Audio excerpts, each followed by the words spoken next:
What's going on, everybody?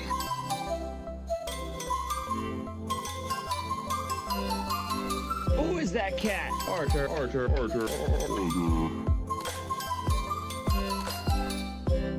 just gonna stare at me? Oh. I am Walrus.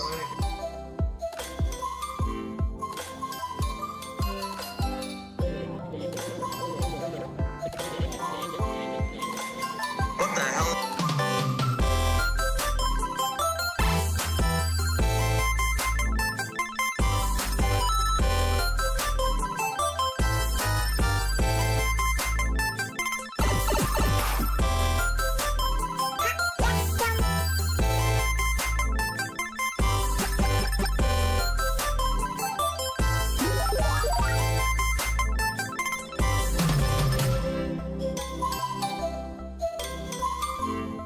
Cringe.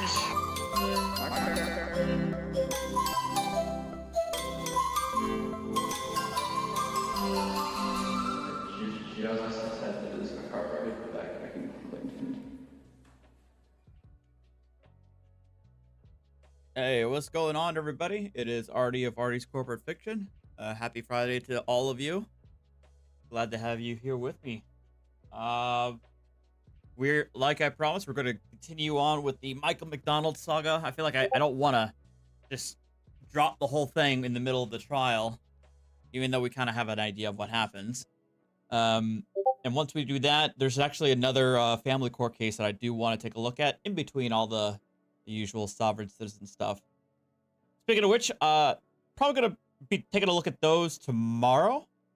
I think, maybe we'll see. But yeah.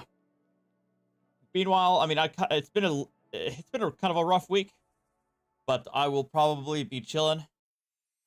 Playing some BattleBit. A new update came out. Really cool. It's really good. It's really awesome.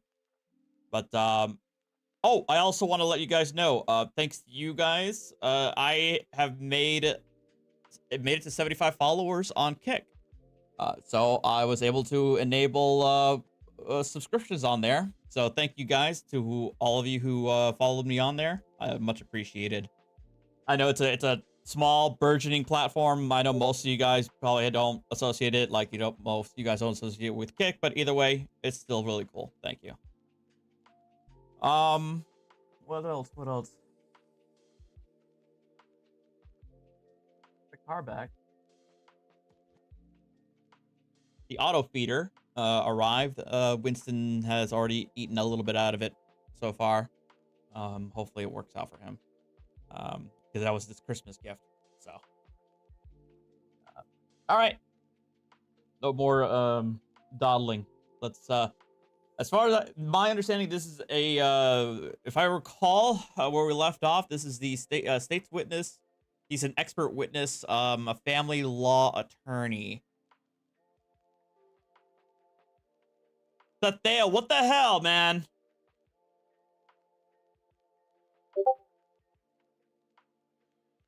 Well, Sathael just gifted me 20 subs on Kick. So if you guys followed me on Kick, go check it out. Thank you so much, Sathael. I don't know why didn't the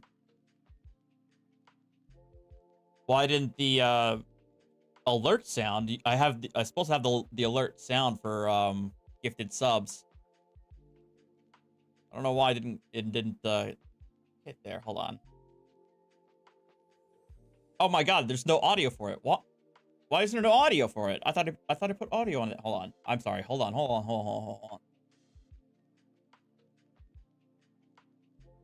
I thought I had an audio for like gifted subs. My bad.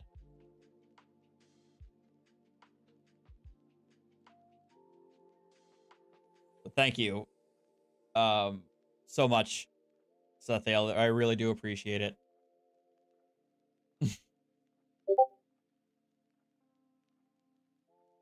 All right, I'm gonna have to. Oh crap! I don't have it. I'm gonna have to fix that then.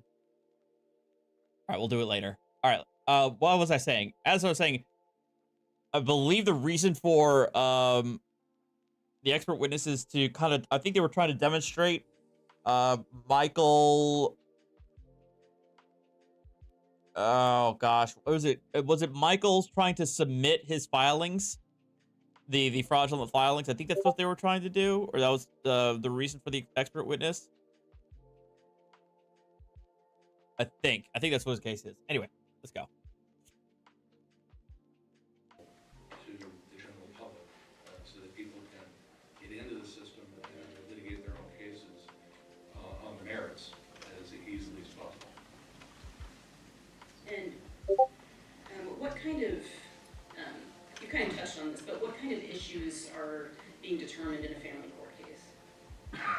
Everything that might possibly come up. You're looking at the divorce itself, its status, custody of children, of course, support of children, support of spouses, property division, debt division, and every ancillary thing that can come up. Every property issue that you can imagine has been litigated in a family court. Every corporate matter, every bit of partnership law. Sooner or later, if it comes up in a courtroom, it will find its way to family court. And so frequently you said you're referred to as a divorce attorney, but is it fair to say that even after parties have gotten divorced, they may still have issues that are being determined in family court? Sure. One of the big differences between family law and Hey, Wazoo. Hey, Brad. anything else that happens is that the cases almost never end. Some things are considered final when they happen. For instance, property division is considered final and generally can't be changed much 6 months after a decree of divorce is entered. But as long as the children are minors, upon changed circumstances, custody is at issue, support is at issue. In some cases, spousal support can be changed as well. It depends on the orders entered in the original divorce action. And in the course of making these determinations, what types of information are typically presented to family court judges when they're making decisions on these matters? Well, it depends on the issue involved. If you're dealing with either, well, say, support of child or spousal support, even property division, and financial information, meaning income. Look, the last time I feel like I wore this sweater, y'all made fun of me for it. So, no, leave me alone. Debt, assets, all of that stuff has to be presented to the court because it all has to be weighed in making a decision about who should be doing what with what money. And so things like financial information, are they, is that information, a litigant's financial information, is that important in family court cases generally? Oh, critical. I mean, obviously, you don't want judges guessing. They're supposed to use the facts of the case to make reasoned decisions for support of children, support of spouses, and division of assets. And now your work in this case specifically, did you review any documents specifically regarding this case? I did. I've reviewed the litigation history. There's a thing out there called a register of actions. Would you approach? Yes.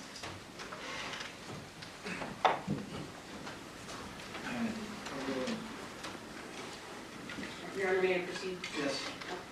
And Mr. Willick, I think before the objection, I think I just asked you what you would review in the course of preparing for your testimony, and I think you'd mentioned reviewing something called the Register of Actions, and you were explaining what that was. Yeah, it's the court record of what's been filed in the case to refamiliarize myself with the history of this particular family law matter.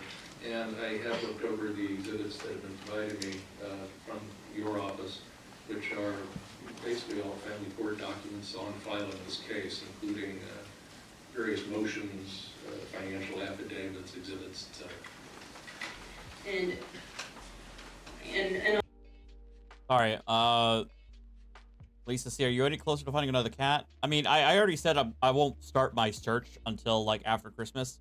I did see somebody in my comments offered an 11-week-old orange boy, but she's out in Oklahoma, so unfortunately it's a little bit too far. But yeah, like I said, I won't be doing the search until after Christmas. What was it? Thought I saw another thing in there. Anyway. I'll ask you some questions about what you reviewed, but I don't want you to be telling me what particular documents say unless I specifically ask for it. Okay. And so regarding some of the documents that you prepared in this case. I didn't prepare any documents. All right, I misspoke, that you reviewed. Okay. So thank you for if I misspeak, please do correct me. No problem. So I'm going to publish State's Exhibit 5. Do we need to do something for the monitor? I think they're on. They need to- Is that? This is on.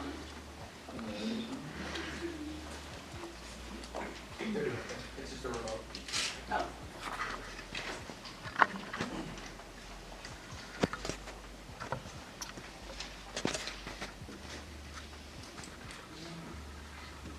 It's always a good sign.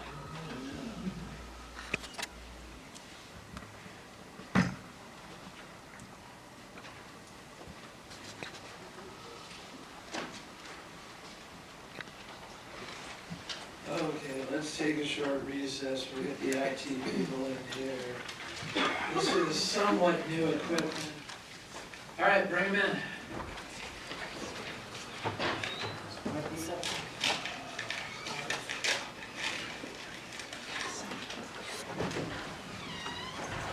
I'll press it. Thank you. Parties acknowledge presence of the jury. Yes, Your Honor. Thank you.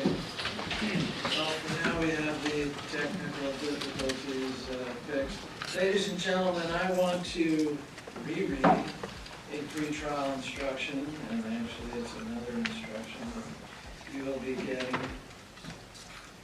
Since the law requires that any question asked any witness complies with the rules of evidence, it is possible that the court will deem that question inappropriate and therefore it may not be asked.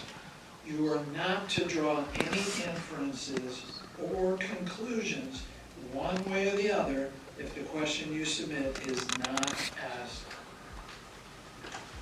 If your question is asked and answered, you are not to place undue weight on the responses given to your question. There are certain questions which you may wish to ask which are never proper or allowed in a trial. Those questions involve hearsay, which ask a witness to relate facts told to them by someone else. And so those questions, that's just a sample, cannot be asked. So continue. Marshall Willett.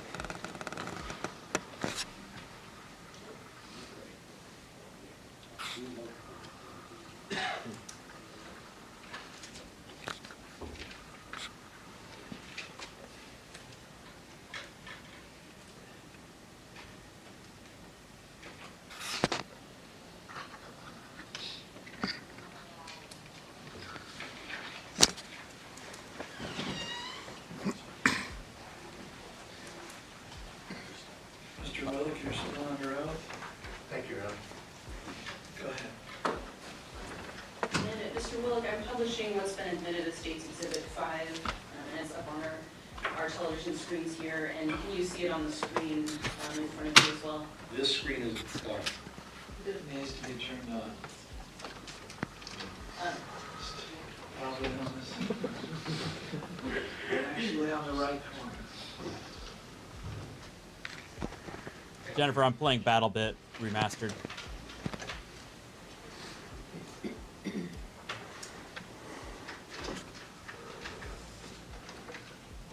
Yes. Okay, do you see it on the screen in front of you? Yes. Is this What one? kind of court do you is recognize Orca? This is one of the items that you reviewed in the case involving Mr. McDonald? I'm pretty sure it is, yes. Uh-oh. And at what kind of document are we looking at here? It's a cover sheet to a list of exhibits.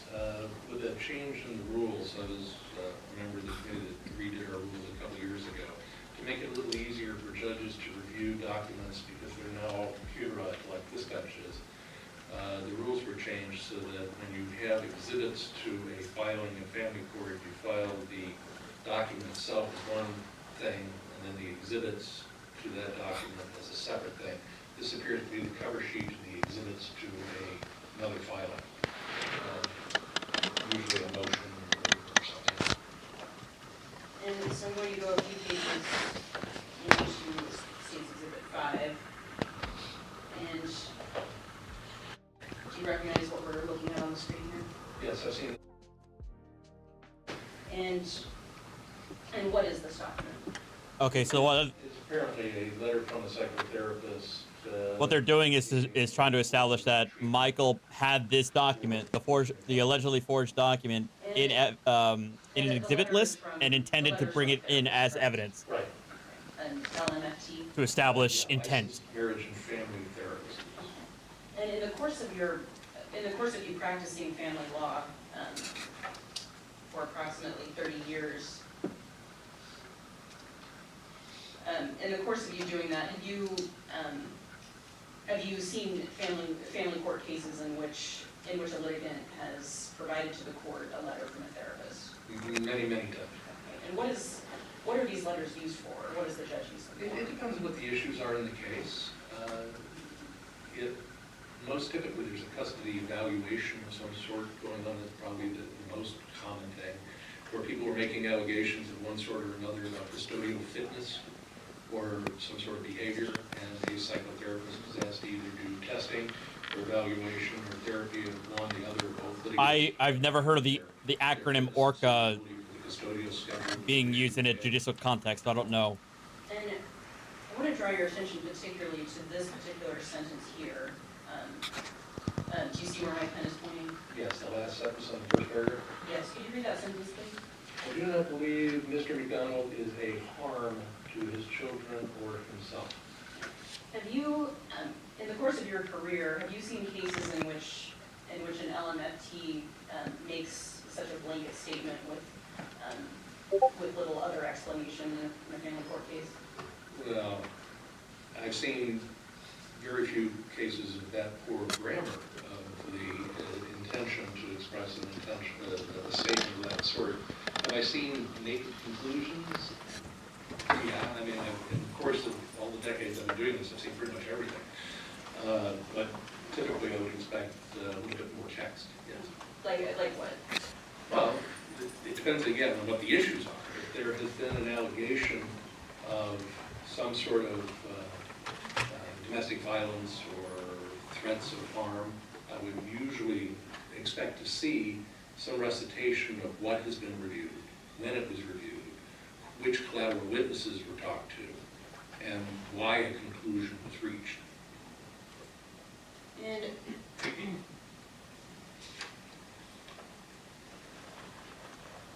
court's brief indulgence.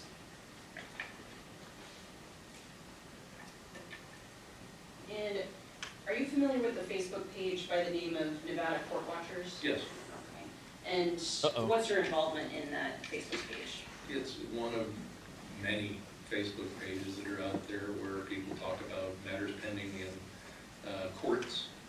And my involvement is I occasionally answer technical legal questions where people pose to, for instance, when are the child support statutes changing? What are the new rules going to be? Have the local rules for family court altered? And if so, how? That's a typical question that I would answer on that, or many other websites and forums.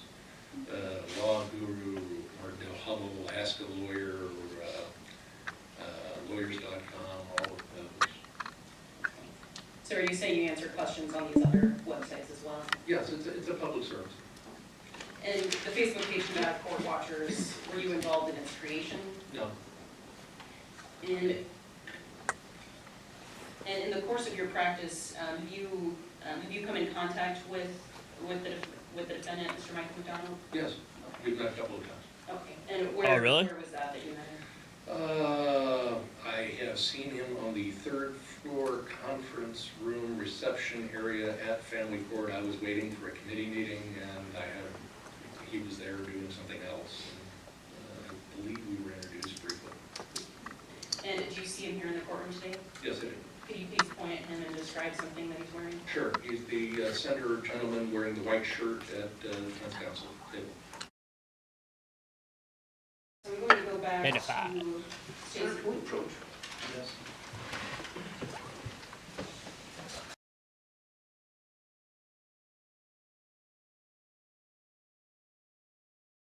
What the heck happened? Oh, they're meeting up. Oh wait, is that? Oh, yes. I mean, it's usually the go-to thing that most family court judges look at first. When making what kind of determinations?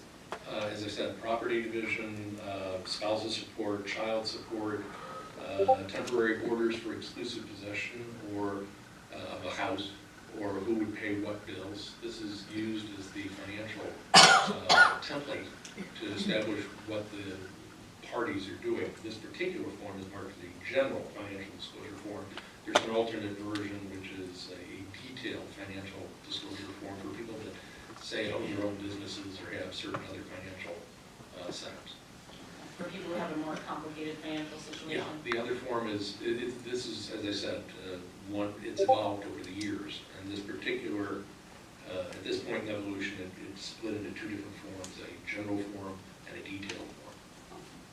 And if this form is filed as an exhibit to be used at an evidentiary hearing regarding child custody, would a judge consider it to be important in family court? Well, for custody, possibly, if money issues are involved, but for support, certainly. And did you have any involvement in the creation of this form or one of its previous forms? Yeah, the original domestic relations referee was a now deceased gentleman by the name of Terrence Marin. And Terry and I designed the original, what was then called an affidavit of financial condition. It has evolved over the years in multiple iterations to now be a financial disclosure form. And is this form designed to be, and you testified before that 60 or 70% of cases in family court have a pro per litigant. Is this form designed to be filled out by attorneys or by lay people? Both. I mean, we have gone to great lengths over many years to make it as understandable as possible. I was not on the committee that designed this version of this form. As I said, it's gone through.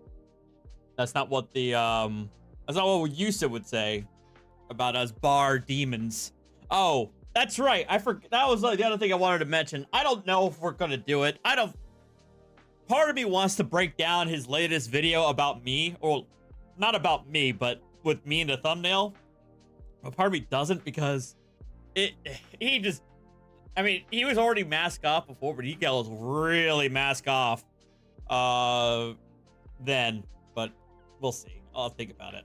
Through multiple iterations over the years, but it's a never-ending process to try to make it as user-friendly and useful for the court as possible. And I'm going to turn to page 7 of this general financial disclosure form, which is in State's Exhibit 1. Do you recognize the page we're looking at here? Sure, that should be the signature page. Oh, and I'll move it. Yeah. There, okay. And what is this telling us? Well, it's I don't know. Objection, the document speaks for itself. And Already there. And I'm sorry, would you mind repeating the question? sure, what is this document telling us? This is the certification that an individual has filled out the information disclosed on prior pages and on this page accurately, completely, to the best of their knowledge and their confidence and perjury. Is this a standard part of the general financial disclosure form? Yes, it's been there since the very first one that we developed in one form or another, and it's considered a necessary. Yes, Woodwork, it's a Fallout sweater. Part of the form, because it's the attestation by an individual that they're telling the truth. And do you see the sentence here that begins, "I have attached"? Yes, that was a recent addition. I say recent, within the last 5 or 10 years. The judges were concerned that people were just not getting it right or being accurate. So a requirement was added to the form for the 3 most recent pay stubs of an individual to be attached, because a lot of people don't get it right. And either they get the math wrong or they don't remember something. So it was considered important by the judicial members of the committee that redesigned it to get some backup documentation submitted along with the form. So in a family court proceeding, if someone were filling out this document and providing it to court, would they be expected to provide their 3 most recent pay stubs along with this form? Yes, that was, again, something the judges very distinctly wanted added.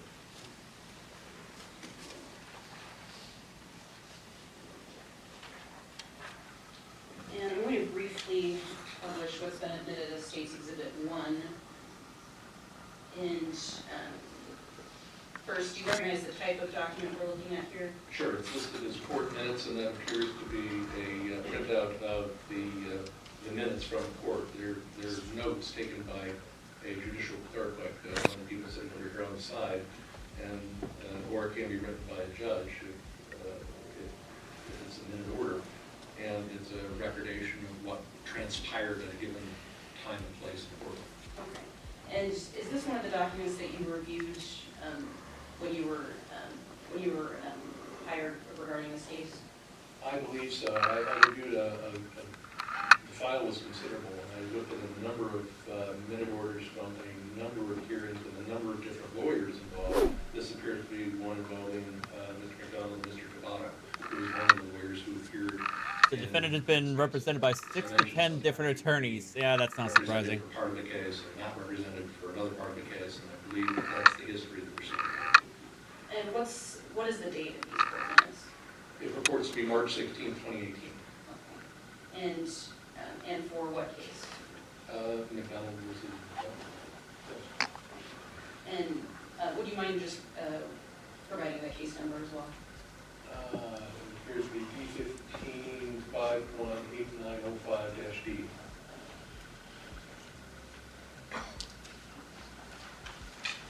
Court's brief indulgence.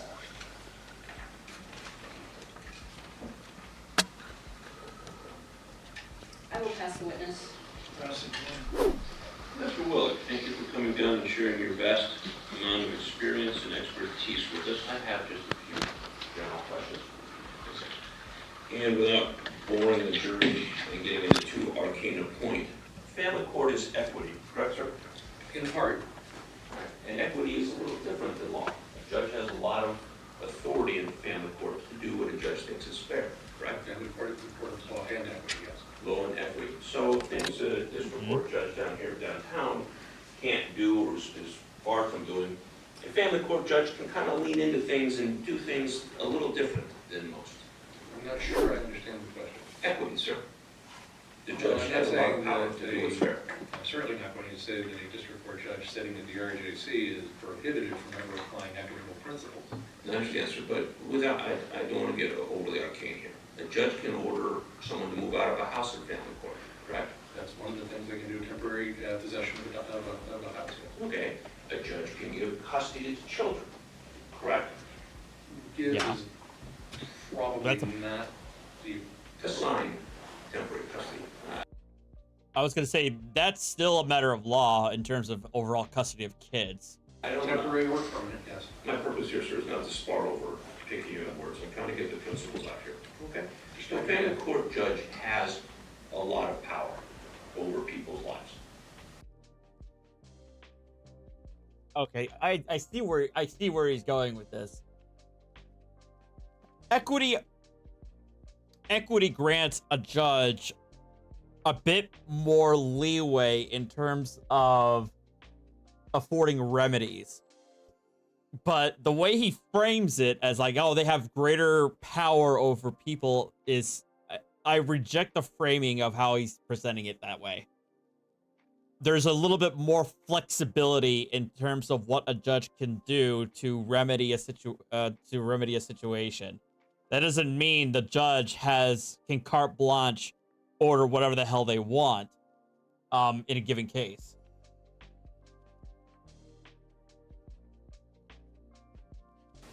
Discretion is how I would describe it, I guess.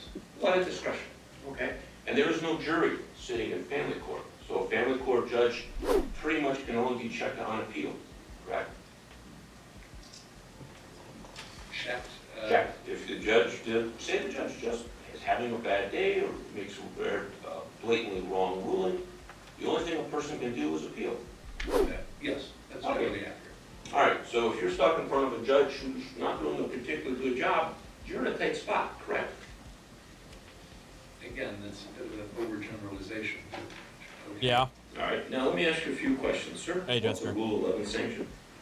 Rule 11, there's a set of rules called the Nevada Rules of Civil Procedure. Rule number 11 is a rule requiring, certifying that the person submitting a document to a court has researched the applicable law, researched the applicable facts, and is certifying that to the best of that person's knowledge, the law presented is correct and that the facts are accurate. All right, now, a few moments ago, my colleague drew your attention to a document, a financial disclosure form. Remember that, sir? Yes. And you pointed out was somehow made evidence private. You helped at least partially create that document. Well, again, not this version of this form, one of its grandfathers. All right. Now, family court, as you pointed out, drags on. People can be in court for quite a number of years, correct? Not every case, but yes, it can. All right.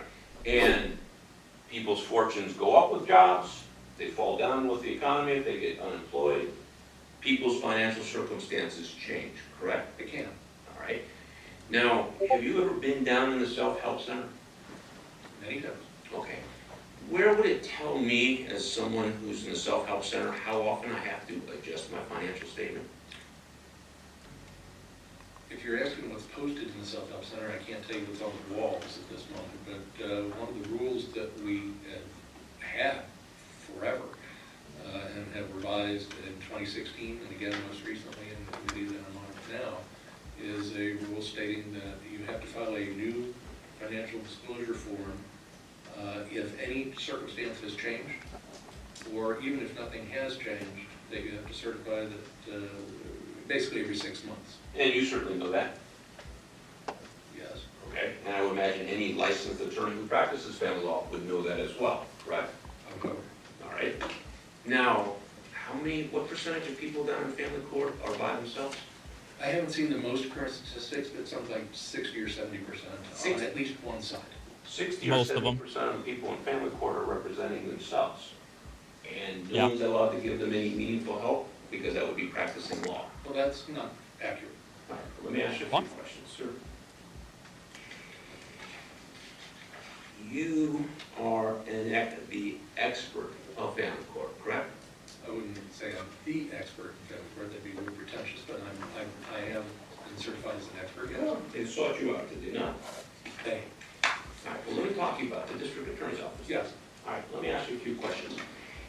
A district court judge in family court has a lot of powers to discipline litigants, correct? yes. All right, what are Yeah. some of the powers a district court judge in family court could do if a litigant's being recalcitrant, dishonest, deceptive, non-compliant? What are some of the powers a district court judge has?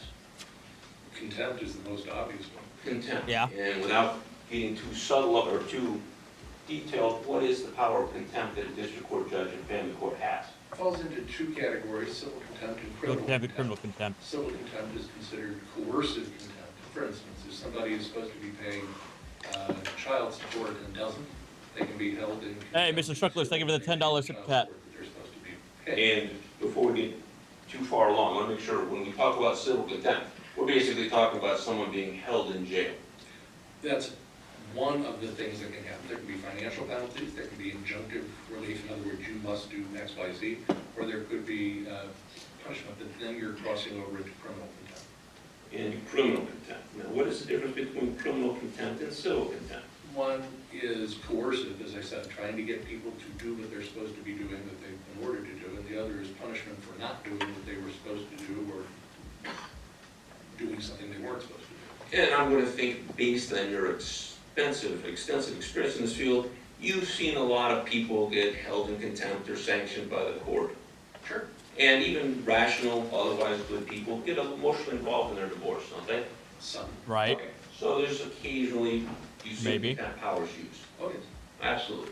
So that's a kind of almost an everyday thing for a district court judge to regulate their John. own courtroom. I wouldn't say every day, but sure, it's common. If I were a judge and I suspected a guy has now got a job when he didn't have a job, would that be inappropriate for a judge to ask him to update his financial disclosure form? No. Simple statement of, hey, this looks like it's out of date. You look like you're dressed a lot nicer than you were last time. You got a job now? That's certainly within What? the power of a court. Typically, judges don't do individual examination, they leave that to the other party. But can a judge ask a litigant a question? Sure. All right, and certainly you've been sent, and you've seen people get sent home to go do a better job on their paperwork, correct? All the time. All the time. Yeah. Now, Yeah, besides that's civil contempt, criminal contempt, asking for updated forms, what other powers to discipline litigants does a family court lawyer have? Referral to prosecution. Referral to Yep. prosecution. Okay? So if a district court judge says, you know, I think that guy is really out of line, I'm gonna send this over to the district attorney. Oh, come on! A power that a district court judge has is the ethical rules. Oh, he's framing it like it's a freaking witch hunt. Spare me. To look out for the propriety of proceedings and to take actions if they see something incorrect. Okay, so district court judge has got literally a palette of things they can do. I can ask for updated forms, I can send people home to get better paperwork, I can hold them in civil contempt, I can hold them in criminal contempt, and if need be, I can send the case over to the district attorney's office. Okay. And there are 3 or 4 different divisions of the district attorney's office as well. Family support, there's the criminal division, correct? Amongst others, yes. All right. So my question for you, sir, is in 40 years, with all this power of a district court judge to discipline litigants, why is a Metro detective getting on a website and doing an independent investigation? Oh my god. Objection outside of this witness's personal. Yeah. He's opened the door. Yep. Counsel approach. Oh, what, this guy?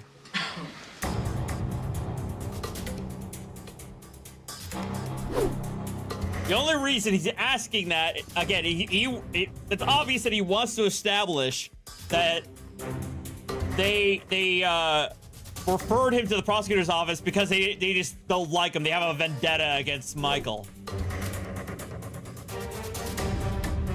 It's a witch hunt. They're all against me.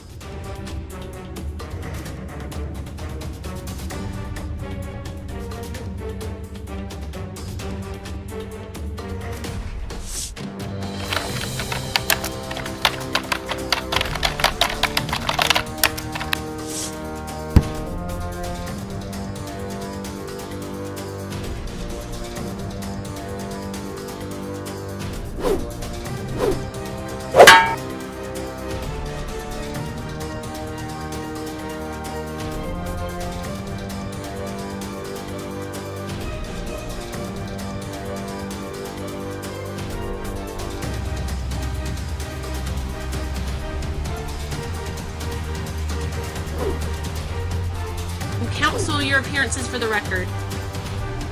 Oh yeah, hold on.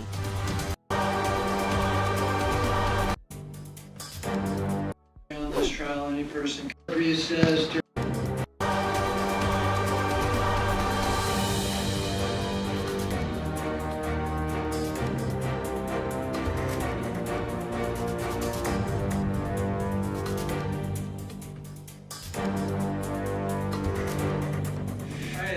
gentlemen, we're going to take a short recess. During this recess, you're admonished, do not talk or converse amongst yourselves or with anyone else on any subject connected to this trial, or read, watch, or listen any report of, or commentary on this trial, any person connected with this trial, by any medium of information, including without limitation, newspapers, television, radio, or internet, do not form or express any opinion on any subject connected with the trial until the case is finally submitted to you. You can take 10 minutes.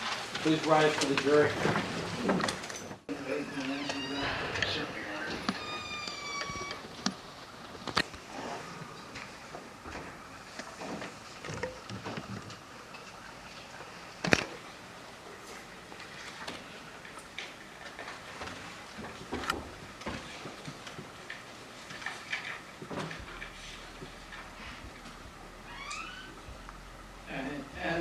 First of all, as to the question, your objection as to, I believe it was relevance, how is this relevant, whether he knows why the DA did anything? What I have, Judge, and the court is, we this matter is being broadcast live. There are 2 factions of political operatives. Oh my god. One group is called Nevada Court Watchers, and there's another one called Court Observers. They are at war with each other. Sir, I don't go to family court. I hate it down there, Judge. This is not what I wanted to do. I'm sorry, I have to go here because this is where the law takes me. All right, tell me how. Specifically, last night when I was preparing cross-examination on what I thought was going to be a casual expert witness, it was brought to my attention a Mr. David Schoen not only watched the proceedings here in court over my objection, was able to comment on my cross-examination, and then added the interesting insight on this Nevada Court Watcher site that says, quote, Mueller's questioning regarding the anonymous source who posted McDonald's candidacy records is just conspiracy BS. I, Mr. Schoen, was one who paid for and obtained these records from the electoral department and gave them to Mark, quote, DeCiro, to post on Nevada Court Watch. I also pulled Sanson's records, that's the man in the back of the courtroom, and to those everyone else was running against me in my assembly race last year. Now, Mr. Schoen, not surprisingly, is Mr. Willett's fiance's employee. Mr. Willett is actually the one who's involved in getting this charge filed. May I approach?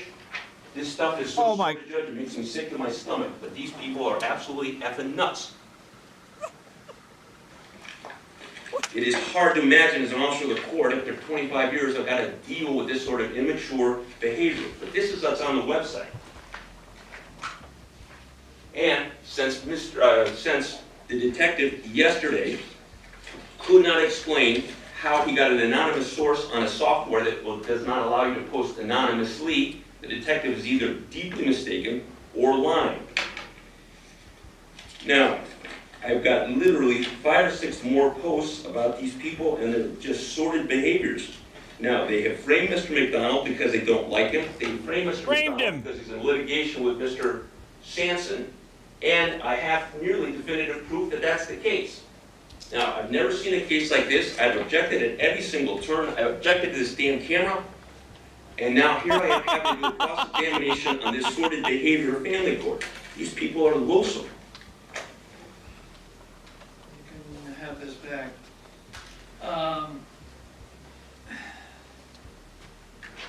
So you're saying that and we're only at this point talking about the question you asked, whether he knows why the detective did an investigation? She's objected to the first question in my line of questioning.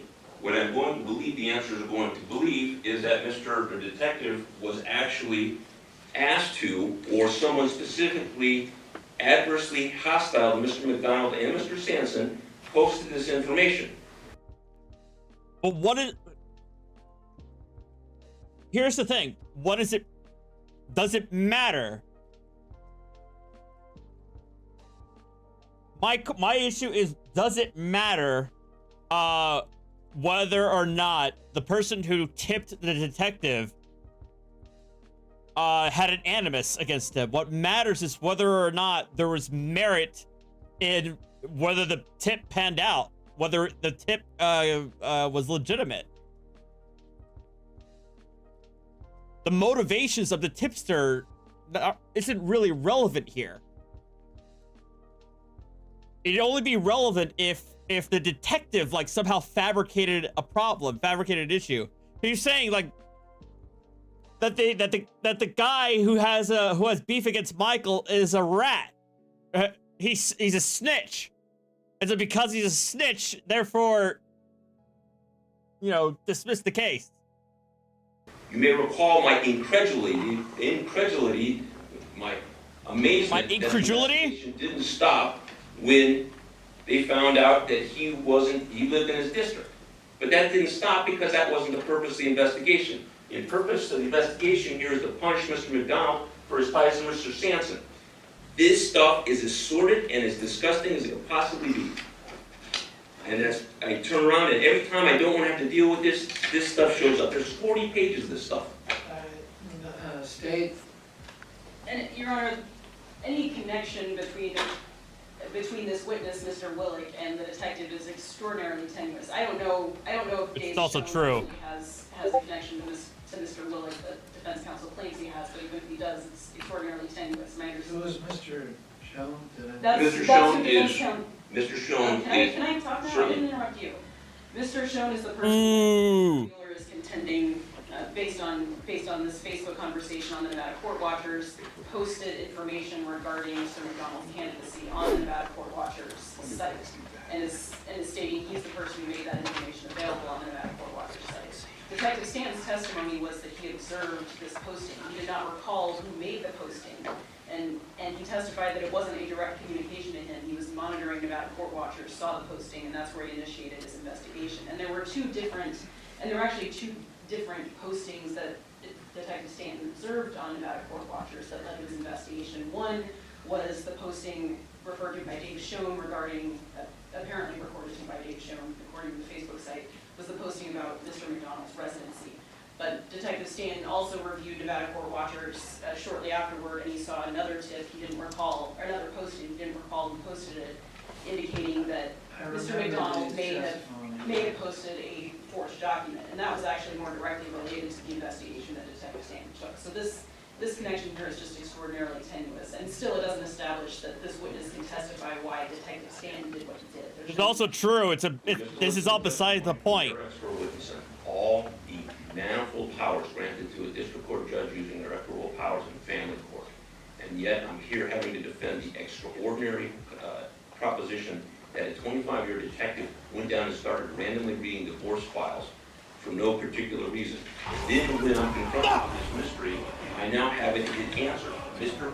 Willett's fiance, this is his employee, this is his confederate, this is Mr. Willett's confederate, has done this. And Mr. Willett, who gets $10,000 or $20,000 retainers, is down here on a Friday morning at $150 an hour for no particular good reason other than the goodness of his heart. Now this is a political prosecution through and through. All right, anything else? No. Thank you, Sathael. This is supposed to be a chill stream, but thank you, Sathael, for you are insanely generous. You're out of control, but thank you. Honest to God, I have the most generous viewers out there. You guys are awesome. Thank you. Thank you. All right. I will allow you to inquire of Mr. Willick if he knows anything about Detective, I forgot his name now. Stanton. His investigation. But your characterization of the detective's testimony is wholly inadequate. You're forgetting the fact that the testimony, in my mind, and the jury certainly is the one who's going to decide this, was that the posting, the initial posting started, but his investigation lasted, or initially, was over, I thought he said, weeks. And then there was, in the interim, the second posting regarding the other, and he hadn't done the search warrant yet, etc. But in any event, that's part of the court record. I'll allow you to ask if he knows or heard of the detective or knows anything about the investigation, but asking why, again, we're getting back to why the objection, asking why Detective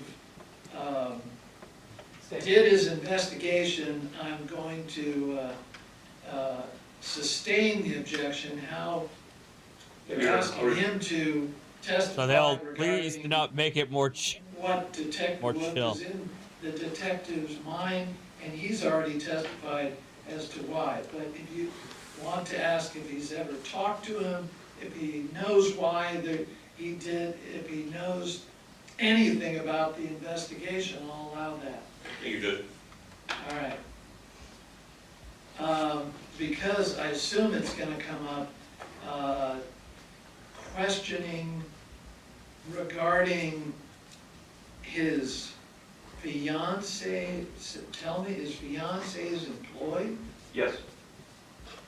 David Cohen works for his fiance. What? Mr. Willet's fiance.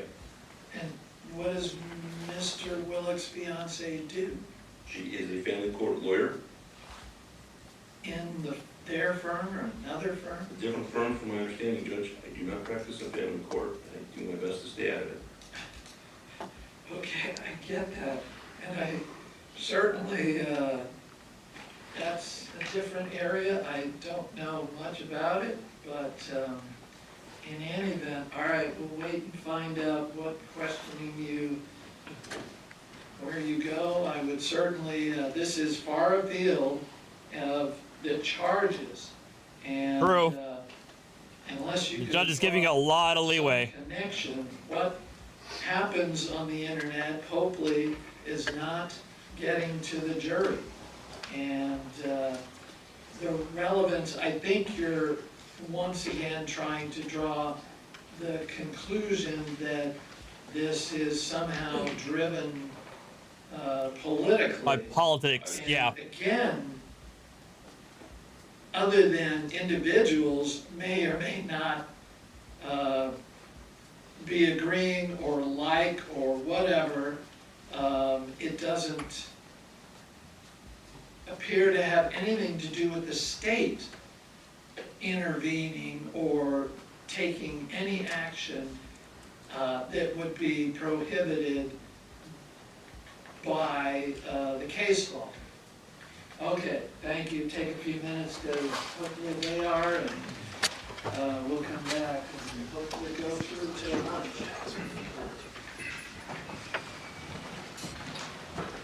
Please be seated. Parties acknowledge the presence of the jury. Go ahead. Thank you. Mr. Willett, before we took a break, I was asking you about ways that a district court judge and family court could discipline litigants. And we've gone through this, contempt, documents, criminal confessors, literally a whole panoply of things that a district court judge could do. Sure. Now, in 40 years, and I'm sure practicing law, we all see a great number of crazy things. But realistically, sir, have you ever heard of or you're familiar with a intelligence detective taking it on his own initiative to start reading divorce pleadings? Oh, sure. Intelligent detectives reading divorce pleadings. Several prosecutorial authorities, state and federal. Several. Yes. Okay. How many cases get filed down in family court every year? I have reviewed those statistics, but I don't have them memorized. It's thousands. Hundreds of thousands? I don't think that many in a year. Okay, so over a 40-year career, well, you've been down there and you've been a guy to go to in Clark County District Court. Say thousands, you've been there for 40 years. We're talking at least a couple million divorces going through that courthouse, correct? Probably. I mean, without even exaggerating, we're talking a couple million files, correct? It very well could be. As I said, I haven't reviewed the math recently. All right, now, we all know Las Vegas is a relatively still small city, even much larger than it used to be. So you kind of got to keep a pulse on things or gossip and things, what goes on in the courthouse, correct? I'm not sure I followed that question. Well, sir, it's a relatively small courthouse down there. Family There court. are 20 family court judges right now, to be expanded by 6 in the next 2 years. All right, so it's The fair good to old say boys that you club. make a point, or even if you don't want to, you kind of hear the social talk of the courthouse down there. Objection, this line of questioning is calling for hearsay. Asking here, Yeah. I'm trying to get a feel for what she called him as an expert on family court, and that's fine, I'm just trying to understand how it operates. All right, I'll allow it. All right, it's a small bar down there. You guys kind of all know each other, the attorneys know each other. Sure. All right, and we're not talking about cases, you're on breaks, you kind of talk to each other. Some more than others. Some you get along with, some guys you don't, I understand. But I mean, you kind of get a feel for things. Sure. Now, in the millions of cases that have gone through that courthouse in your 40-year career, how many of them have metros gone through a divorce proceeding on their own initiative? That's pretty rare, isn't it? Objection, relevance. It's rare and it's Relevant. That's why he's here.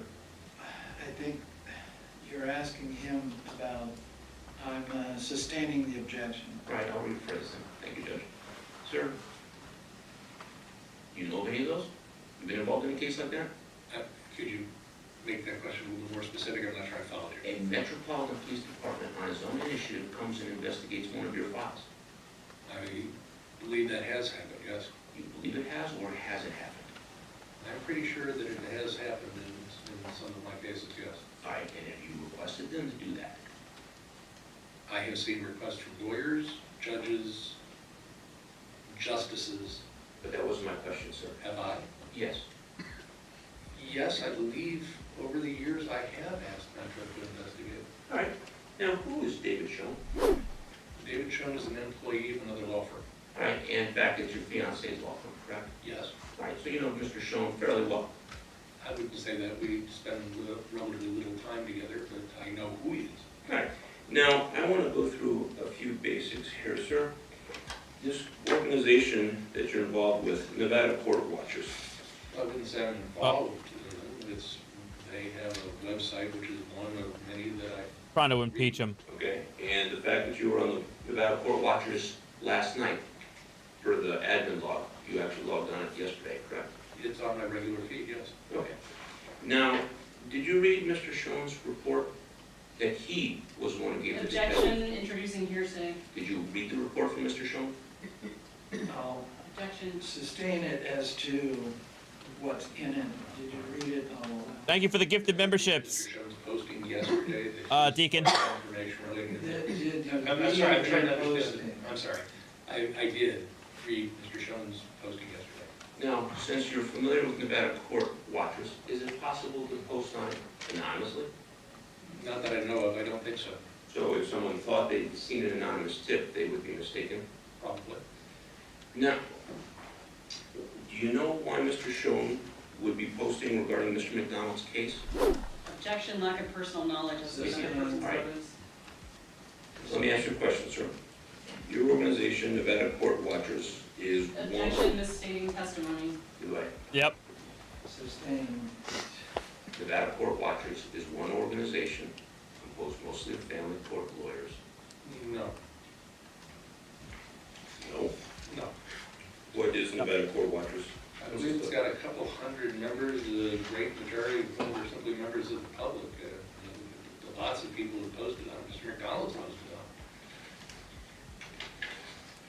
it. Well, actually, sir, I printed out the list this morning. And you're still family court lawyers. I don't think so. All right. Um, Is there another organization that keeps track of what goes on in family court? Many, All right, have you seen, or are you familiar with an organization called Court Observers? by that name, I'm not sure. Mr. Sanson's group, sir. I know that. Okay, and what is the name of that group, sir? Mr. Sanson is the titular head of an organization called Veterans in Politics, supposedly international. Yes, sir. There it And is. what, to the best of your knowledge, does he do down in family court? Objection, relevance, why is That's coming. Mr. Sanson's activity? Because he's related. Council approach. True. Why is he bringing up him? We are so out of bounds. We're so out in the weeds now. Sustain.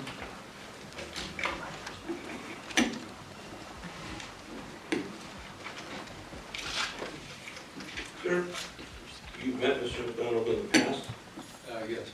and why did you undertake this representation? If you're an expert witness, you've got personal knowledge. I don't have much, I've met everybody involved in the case. Anybody that has touched family court in any significant way over the last 20 years, I've probably run into. That's what I do. It's where I work every day. All right.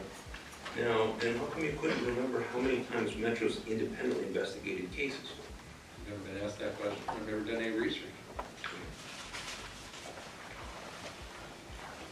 Now, would you use, or has it been used, in your experience, have lawyers used the criminal process to gain advantage in family court? Has any lawyer ever used the criminal process to gain an advantage in family court? I'm sure it has. Okay, sure it happened. Have people occasionally, in fact, some lawyers occasionally get bad reputations for having their clients report domestic violence? I don't think I followed that question. All right, sometimes if one party's accused of domestic violence, it gives them a leg up in court, correct? There's a popular conception that that's used as a tactic, yes. All right, a popular conception, so that is a thing in family court. It's perceived as a thing. It happens, I think, less often than the popular conception would have. I have worked as a domestic violence hearing master for years as a pro temp, part-time job, and I have seen lots and lots of domestic violence filed. And you have a suspicion, at least it's a perception, that sometimes they're less than candid. No, that wasn't what I was saying. I'm saying that the popular misconception that they're used tactically is not terribly accurate in my personal experience. I'm sure it's happened. Okay. Everything's happened. Hey, Des. No worries, man. Glad to have you back. Now, you know Mr. Sanson, obviously you just mentioned, correct? Is Mr. Sampson associated with Mr. McDonald? Yes. All right, and you and Mr. Sampson are litigating against each other, correct? Objection, relevance. Relevance. Yes. All right. And when did that litigation start, do you have a recollection? Oh, I don't know, 2014 or 15, I think. 2014 or 2015, and his, Mr. McDonald, you said you did look at this paperwork? Which people? This divorce paperwork that my colleague asked you about a little earlier? She handed you 4 or 5 exhibits? Yes. Okay. And Mr. McDonald actually filed for office, and do you remember that? Yes. Okay, do you remember when that was? No. All right. Sometime in the last couple of years. And as you sit here now, sir, you familiar with anybody else in family court that's been charged with a crime? Sure. Okay, after running for office? I'd have to go back over many years of records. I don't have any idea if any of them have run for office. Get the court's indulgence for just a moment.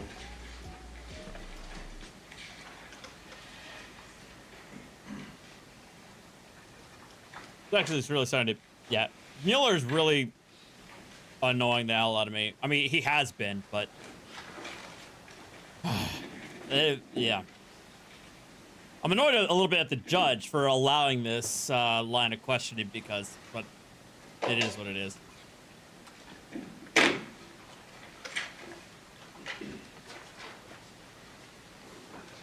I see you folks in Twitch and Kick. Don't worry, but I do appreciate it, guys. I love having a chat where I can see everybody's chat on all platforms, so I don't miss you guys.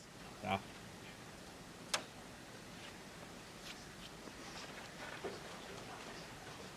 Judge, or Mr. Willis, thank you for your time and expertise, sir. So I did have one other point I wanted to clarify. Civil contempt versus criminal contempt. Yes. District court judges' powers in family court.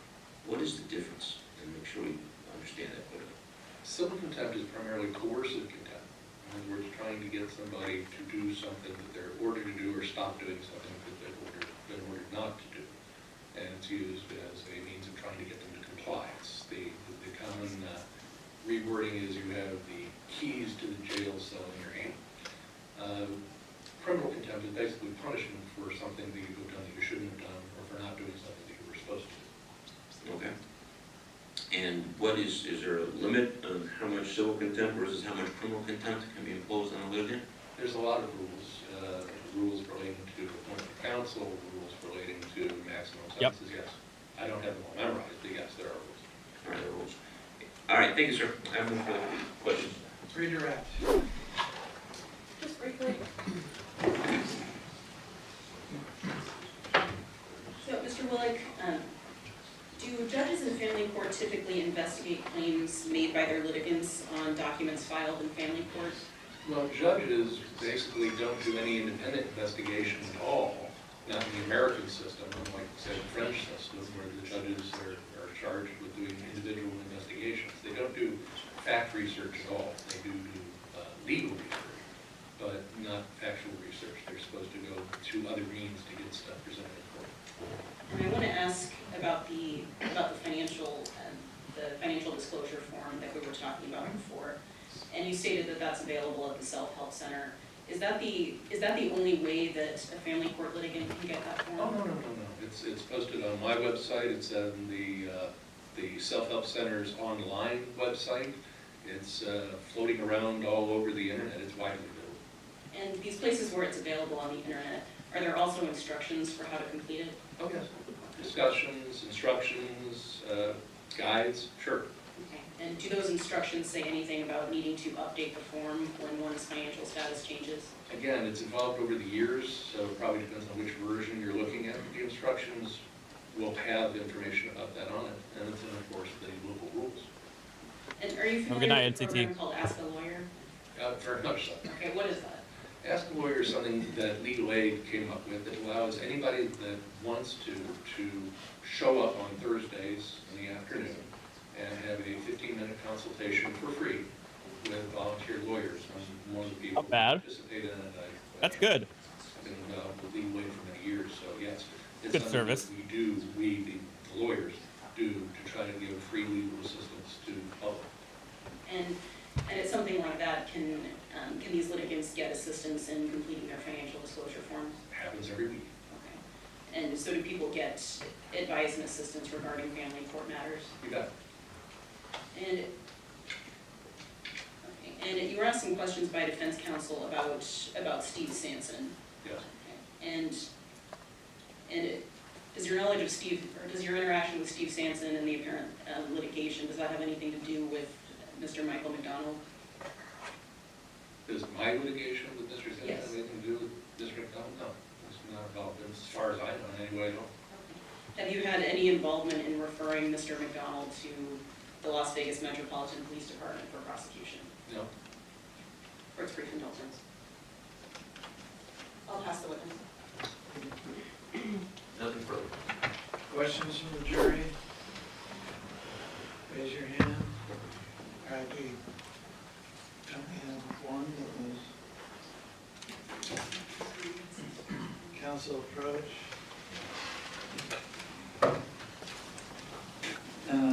Mr. Willig, in your experience, how often does a judge send a case to criminal court? It's rare, but it has happened many times over the years. I've seen it several Good times. question. Fair question. Follow up from the state? No, Your Honor. Follow up from the defense? And I know you've done this an awful long time in cases. Uh-oh. Run together a little bit, but do you remember a specific occasion? Sure. Okay. What kind of things happen to get you sent to? Yeah, Deacon, I'm pretty sure. Yeah, Particularly it's been a long time since I looked at the trial rules, but in New Jersey, jurors aren't allowed to ask questions.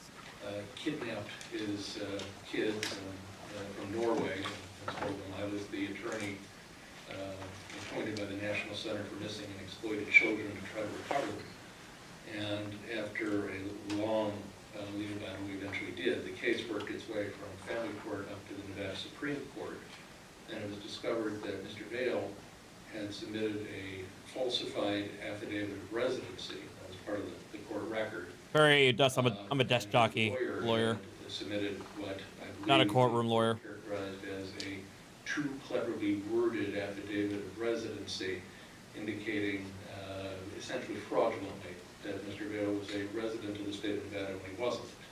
The final opinion from the Nevada Supreme Court was a 4-3 split decision, and the dissenting justices, on the face of the published opinion, referred the attorney for investigation to the bar and Mr. Vail to the district attorney for prosecution for falsifying his affidavit of his residency affidavit. So the case that got referred to the district attorney's office was documents supported, fraudulently to support a kidnapping? No. Well, no. The affidavit of residency was for the divorce itself. The kidnapping was 2 years later. Thank you, sir. Thank you, you may step down. Thank you, Your Honor. Love for him. State I've done next witness. collabs with Mike, The state does not but it's have been a any long time. witnesses, And actually, at this point, the state will rest. Oh, that's it. Dang. Defense. Here we go. Oh boy. Can't wait for the defense case in chief. Sure.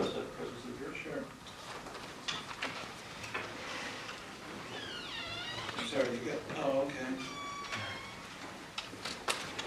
We'll take a short recess. During this recess, you're admonished, do not talk or converse amongst yourselves or with anyone else on any subject connected.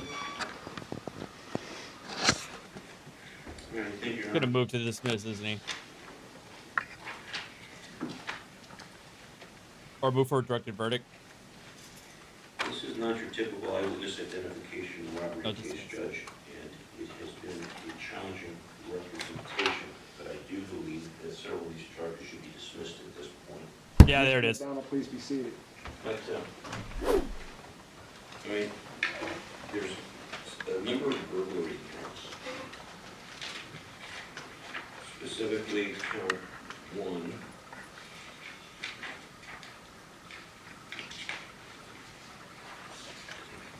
Oh, that sucks. Very does.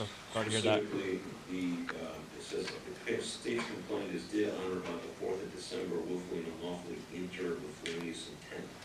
There has been not a scintilla of evidence as to Mr. McDonald's intent. The state has established that he has been in the courthouse. That's not in meaningful doubt. He's had to. That he entered on that particular day with felonious intent or what was in his mind is not, there's not a scintilla of evidence. The additional evidence that has come to light in the intervening evenings and this morning was that Mr. McDonald also was frequently in the courthouse as part of something, an organization called Court Watch. The fact that there's a picture of him in the courthouse does not support the burglary charge, and the state has actually adduced no evidence to support that. So I'm going to respectfully move to dismiss count 1, burglary. Number 2, the counts forgery. Now, forgery is the crime of passing off a document here we go. as false document as genuine.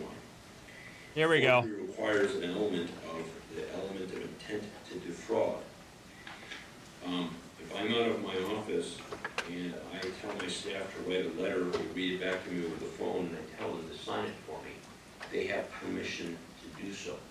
If my staff then passes that letter off and with my signature on it, though it's not genuine, that is not a forgery and it is not a crime. Oh my. Reasoning by analogy, Miss, I'm sorry, her name escapes me. What was the test?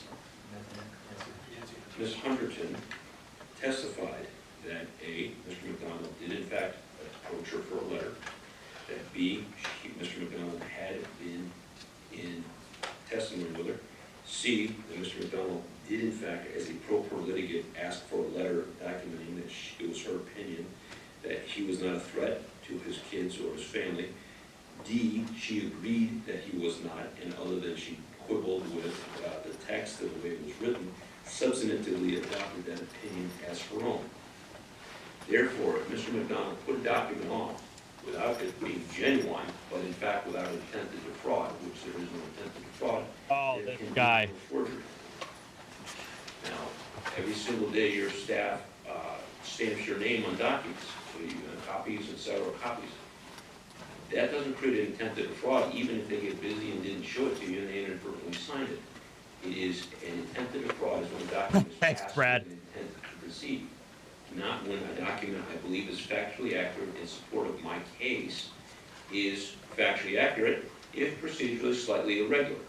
So I do not believe the element of forgery or 3, filing a false statement for that document can be sustained past this point going forward. That brings us back once again to count 4, offering false statements, instructions. The same letter that was actually factually accurate is not a false statement. Then we come to burglary again. It is. My colleague can address the court. I did not see a scintilla of evidence enough to go to the jury on whether there was a burglary committed on the 13th of March.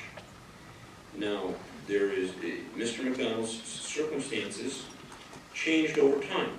He was unemployed, he was employed. He ran for office, he got thrown in jail, he got arrested, he got a new job. And so the fact that the financial affidavit is not updated is the fact that the document's not updated. Mr. Willett, the state's own expert, said the judge can order updated statements. This doesn't look accurate. You need to update this. This is too old. You need to update that. There's not a scintilla of evidence that it was fraud or forgery or false document. It may have been a stale document, but it's not a crime. And so Honestly, this one I feel like he has a little bit more of a grounding on, a bit more of a grounding on than him manipulating a document and putting in his own take on it. Because I could see where a jury would be like, well, look, I mean, pro se litigants, they're not always going to be able to understand that they need to update their financial records. That's me being ultra charitable. That's where that's when it comes to the financial document. Him putting in his own, manipulating a document and putting in his own statement. No. No. So respectfully, I believe count 4, burglary, should be dismissed. Count 5, forgery, should be dismissed. Perjury. Well, once again, I am very uncomfortable and have been very Now, uncomfortable. perjury might also, he might be proposition screwed. That a pro per litigation, and remember, family court is the only court you can't avoid. You gotta go there. Someone drags you in there because you have kids with her, she doesn't want anything to do with you. You can't say, no, I'm not going. Some woman? Oh my God. You have to go.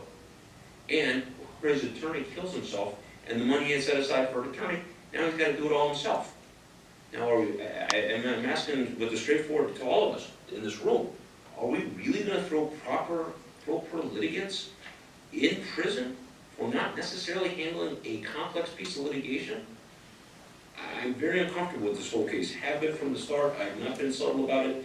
Once again, I'm going to renew and move to dismiss the perjury count.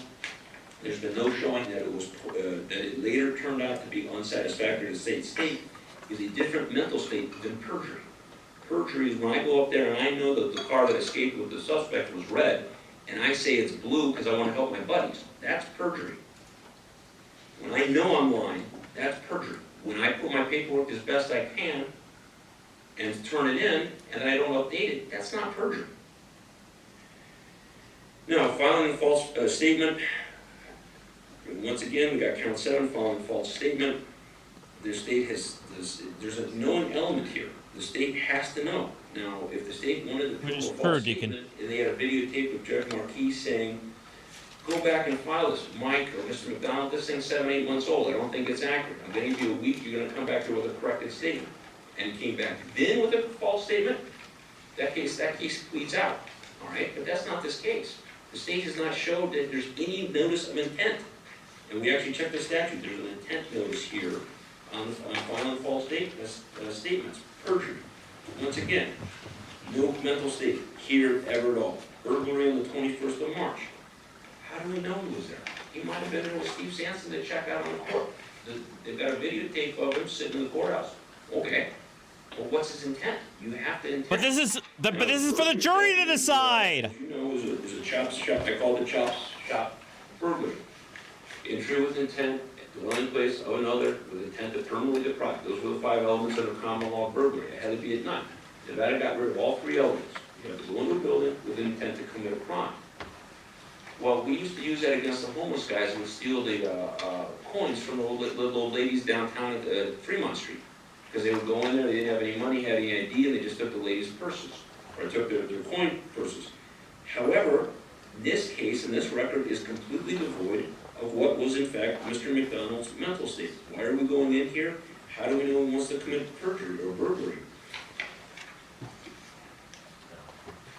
I mean, well, I guess I should address each one of these, but for the record, perjury, then we got count 9, once again, burglary. The state has adduced none of Mr. McDonald's mental state at any time he entered in that courthouse.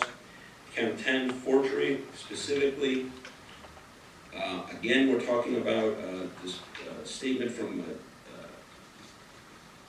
Ms. Hunterton, and apparently on a different date, this time on the 31st of August. They haven't even established that.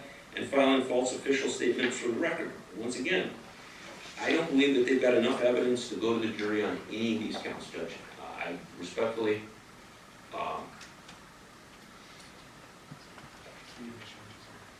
Thank you. and the, Mike, this is why you got yourself sitting here. Okay, keep your mouth shut. Now, the answer is, Judge, they've also overcharged him.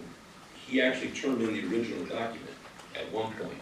3 of these counts, one of the burglaries, one of the forgeries, and one of the false official documents need to be dismissed.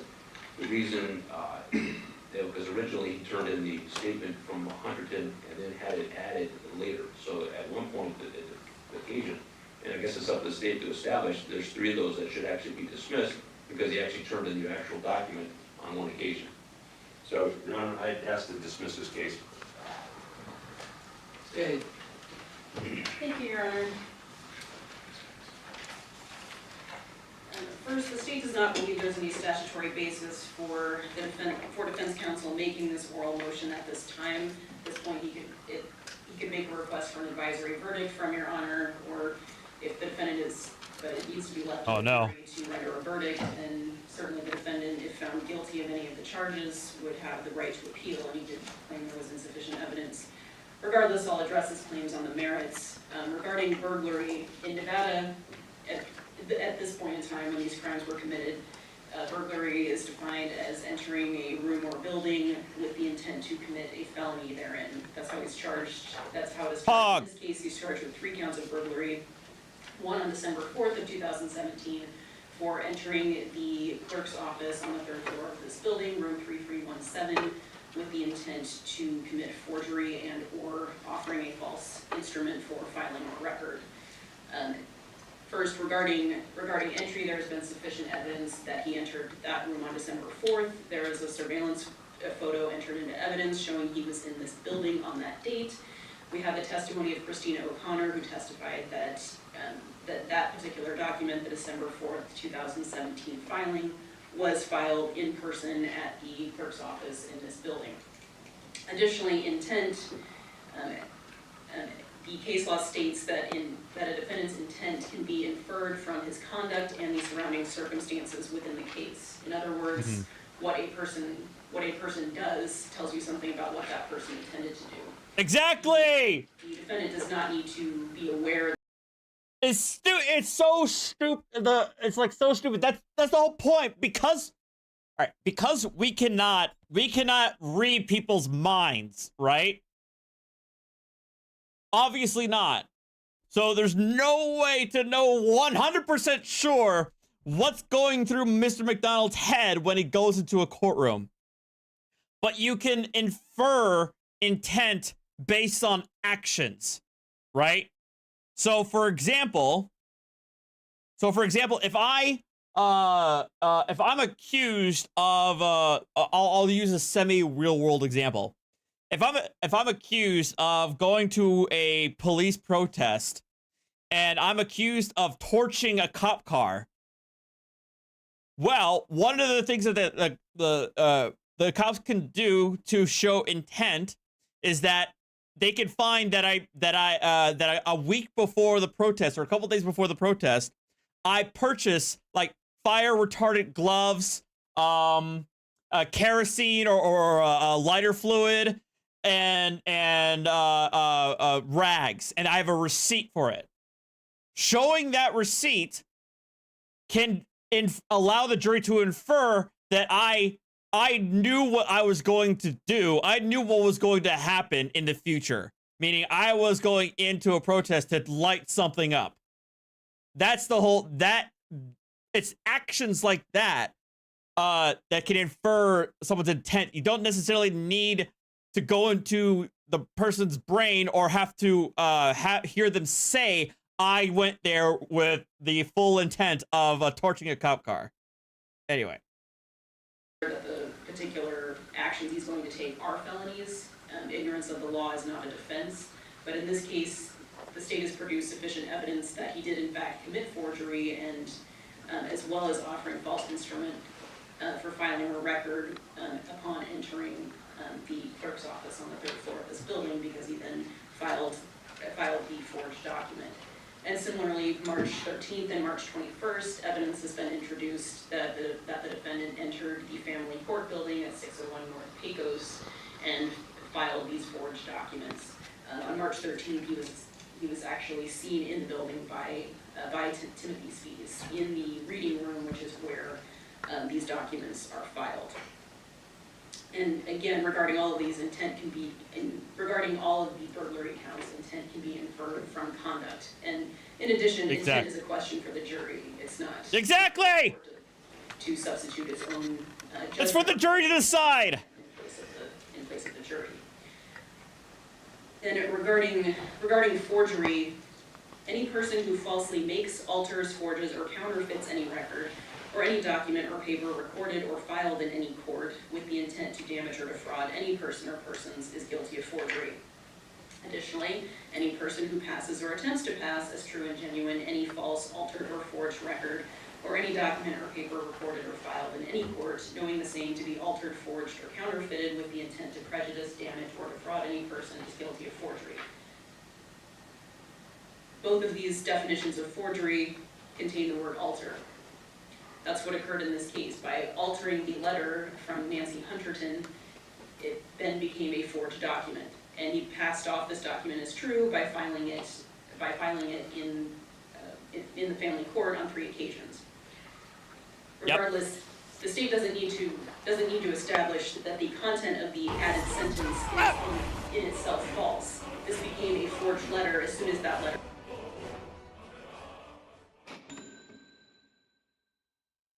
Sat Hale just donated 100. They said receipts can lead to all sorts of things, like heart palpitations.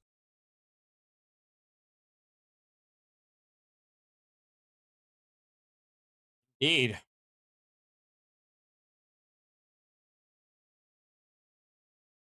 Thank you, Sathale, for the $100 donation.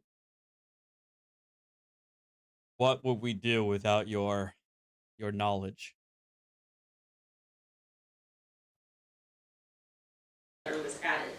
The letter that has been introduced into evidence, what the defendant attempted to pass off as true, is not the actual letter that Nancy Hunterton wrote. It contains her signature. He had an additional letter. As soon as he did that, that was no longer actually the letter that Nancy Hunterton gave him, and he passed it off to the court as though this entire letter, including that sentence that she did not write, was in fact the letter that she gave him. It was not, so it is false for that reason. Additionally, defense counsel is... Well, Ed, that's a good question. Ed2276 asks, how can they charge burglary? Does a burglary involve breaking and entering with the intent to commit a crime? If you entered into an open court office, how's that burglary? Well, if the prosecutor said the element of breaking and entering isn't in Nevada's burglary statute anymore. All they need to show is that they need to show that that the person entered a dwelling or a building with the intent to commit a felony. That's all. That's all I need to show. They don't need to show the breaking and entering. It doesn't have to be a residential building. It doesn't have to be at nighttime. So they eliminated three of the common law elements in Nevada.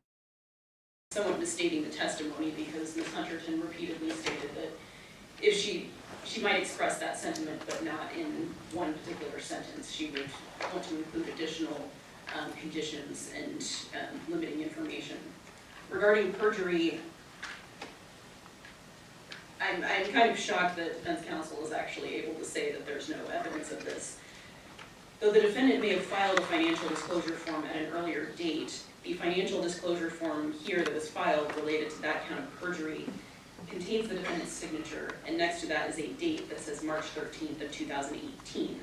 And during his testimony in family court, the defendant acknowledges that the information on that form is regarding 2018. He never says, oh, I just refiled the one from 2017, and he signed it with a more current date of March 13th of 2018. And this isn't a case of some small typo. The form requested that he attach his pay stubs. We have his pay stubs from Logistics, and he did not attach them. He filled out a form claiming that he had 0 average monthly income, and that his total income was about $800, when in reality every pay period he was getting about $1,800 and was a salaried employee. Okay, so that's why they had that's why he had his employer on the stand, was to show that he was getting paid. He knew he was getting paid, but even with that knowledge, he filed a new financial instrument still claiming 0 income.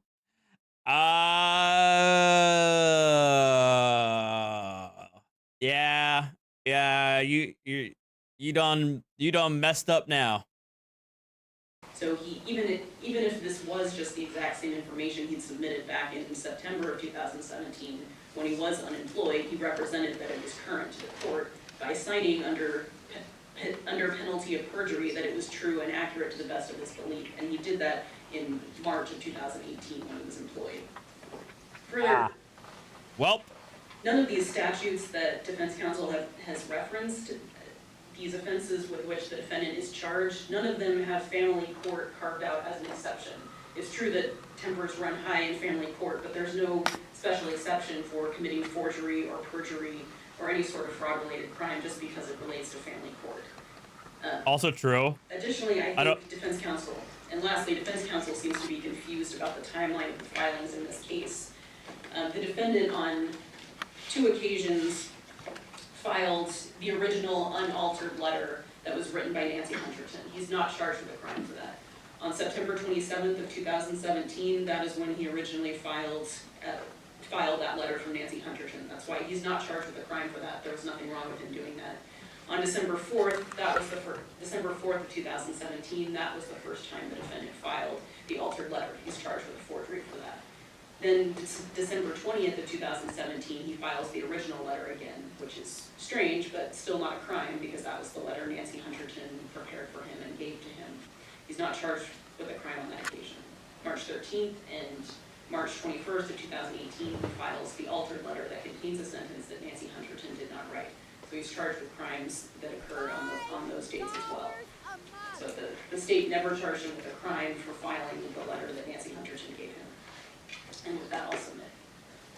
Thank you, counsel. There certainly were. Go ahead. This is my question. Thank you, Mancharo 2012 with the super chat.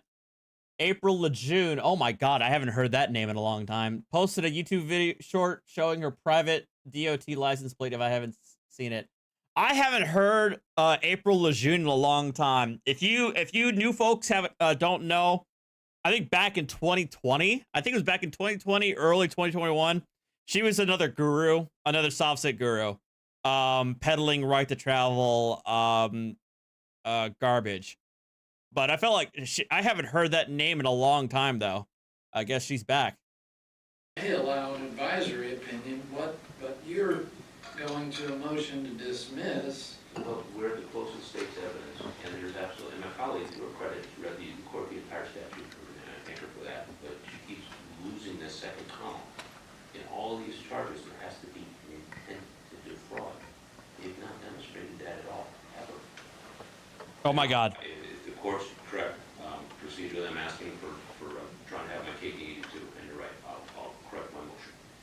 Your Honor, I would ask for an advisory verdict that the charges haven't been proved, as there are, in fact, no evidence of intent. Now, we are the close of the evidence, is the opinion of this officer of the court, as defense counsel, that there is substantive flaws in every theory of criminal liability, specifically intent. And that if this were a civil case, I know you're a civil litigator, I know you know the decision is to dismiss our 26B motion is here. In criminal law, you do have the power to dismiss for failure of evidence to reach the jury, but standard procedure and under Nevada procedure is an advisory verdict that is the opinion of the court that the charge has not been proved. Okay, so that's different than how other jurisdictions do it. It was in front of Judge Lohr, so it's been a few years. But Your Honor, I don't believe the state should be allowed to go to the jury with this case. I don't believe the charges have been proved. I don't believe there's any admissible evidence or even inference on evidence on the element of intent. And for that and for public policy reasons, I believe the case should be summarily terminated at this juncture. Thank you. All right. It is, or it should be, a request for an advisory opinion, not a motion to dismiss.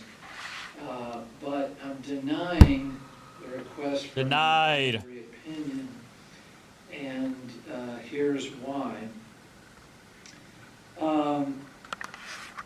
Basically, the defense is asking me to interpose my opinion as to whether or not the evidence is adequate to convict. It is important to note, or I will note, that there is admissible evidence given, and let's talk about the burglaries, there are several counts, entering what they're alleging, if the jury agrees or doesn't agree, is the issue, entering the building with the intent to file the false, fraudulent, etc. documents. And so there are sufficient facts where a jury could, if they believe that the facts are, I guess, one way or the other, that is going to be their decision. As to the offering of the false instruments, the basic theory is that, and I hate to use this as so simple, no harm, no foul. The witness, the Ms. Hunterton, testified Oh, really, Alana? Oh, fairly no. clearly that that was not what she would have put in the letter. Whether she would have qualified it, whether she would have, I think she may have said something about conditions. All of that is important to a, certainly I would imagine, to a family court judge. And although she did indicate her general agreement with that particular statement, that clearly my recollection of the testimony is not the totality of what she would have written, and that in that sort of a situation is very important. I have to agree with you. I don't want to. I don't do. That's why I'm here and not over there. I don't do family court, but I certainly can imagine that those statements from a marriage and family counselor as to the issue that was involved are important, and a summarily, if you will, characterization could, and I'm only saying could, be inaccurate as to the overall circumstances, and certainly could be crucial to a determination. They're not, as I said, no harm, no foul, insignificant. That's for the jury to, they've heard the evidence. And as to the perjury counts, I think my recollection of the testimony is that he certainly, meaning the defendant, had been working a full-time job prior to March 13th, 2018, and at least for several months leading up to that had pay stubs. And so a jury could clearly, if they choose to, come to the conclusion that his filing of the affidavit on I forgot I have to put the judge's monologues on 1.5 speed. Whether, again, you're asking me. Oh my God. That's why judges do what we do and juries do what they do. But in this case, and I will say, because I have read the case on advisory opinions, it is, I believe, I don't know the exact wording, but the Supreme Court has said it is not to be taken lightly to, if you will, impose a judge's will, if you will, on the process. So I don't take it lightly either way, but in this case, I am certainly finding that it is inappropriate. So I'm denying the motion. Is there anything else? Your defense will rest when the jury gets back, and then we can set up your instructions as soon as convenient. Okay. I mean, I don't want to deprive you of lunch. How long do you imagine? First of all, I can't remember, how many did you propose, or did you put in your Hey, packet? Lizzie. I don't Well, let me ask you this, have you agreed upon a certain amount of them? I would imagine. When I submitted my proposed instructions to the court, I CC'd defense counsel, so then they were provided. Mr. Scheller was, I'm sorry, counsel, I apologize. I'm sorry, Mr. Scheller was working on it for us last night. We got a package. There's actually about 3 or 4 that we're working on, so maybe we can settle one with my colleague over lunch. Okay, terrific. Then I'll allow, say, an hour. So we'll have them come back at 1:30. And hopefully we'll be done, and you still get a few minutes to get some lunch. Then, and this does take a while, you want, well, it's a question, do you want each of the members of the jury to have a copy? That takes probably 20 minutes alone to get that many copies done. I don't think that's a good idea. And it's generally done. I just want you to take that into account in the timing. Okay. There is one, The state would prefer for each juror to have a copy of the That's fine. instructions. as with defense. Seen it done either way, but that's fine. There is one issue that's going to become contentious, and I'm going to bring it up now before lunch, so. Well, we're going to deal with, is it jury instruction? Well, no, the charging document had left out the key element, the charging of intent to defraud, which is court just heard from my colleagues reading the statute. We've got forgery with the language with intent to defraud is removed from it. We've got a count here, forgery counts do not have the proper language in the charging document. Nomination, murder. We also have, I guess it's the charging is forgery counts, and it's also false official. We'll stay with forgery counts. Yeah, I'm bringing this up. I'm not suggesting we even argue it now, but I would say that the counts 2, 5, and The forgery. And forgery Your counts Honor, do the not forgery track the counts statute. all contain intent to defraud toward the beginning. So that would be page 2, line 4 says intent to injure or defraud. Page 3, line 8, intent to injure or defraud. That's count 5. Page 4, count 10, line 26, intent to injure or defraud. Yeah, what's the deal with these with the over the Okay.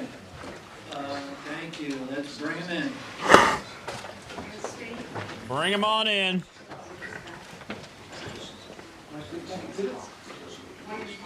So, I left them up there. I suspect defense counsel actually. Oh, they're right. Yeah.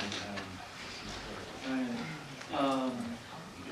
You rested on the record, Mr. Mueller wants to rest on the record, and then we'll give them another, then they'll go to their lunch break.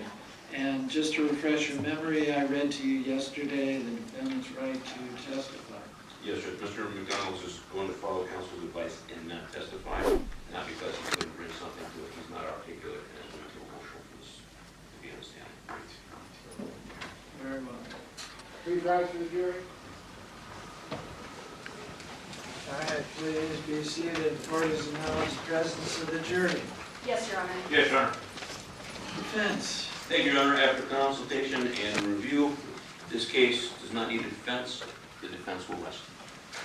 Very well, ladies and gentlemen, the parties and I will be working on jury instructions, and I will have you come back at 1:30. We'll be doing closing arguments. So, Wait, so they didn't put the defense didn't put up anything? I mean, I knew that Michael's not going to testify. He'd get eviscerated, but the defense didn't put up anything? during this recess, you're admonished, do not talk or converse amongst yourselves or with anyone else on any subject connected with this trial, or read, watch, or listen in a report of, or commentary on this trial, or any person connected with this trial by any medium of information, including without limitation, newspapers, television, radio, or internet, do not form or express any opinion on any subject connected with this trial until the case is finally submitted to you. And you go back into the jury room to deliberate. Have a good lunch.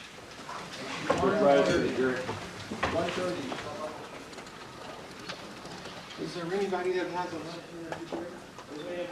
We're on the record outside the presence. Do you guys want to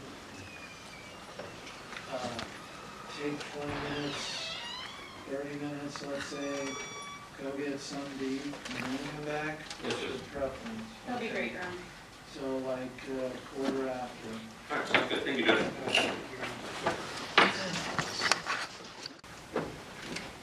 I honestly don't know who they could have brought up. In all seriousness, I don't. Somebody put, is this the only contested? Yes, Your Honor. Craig Miller, on behalf of Mr. McDonald.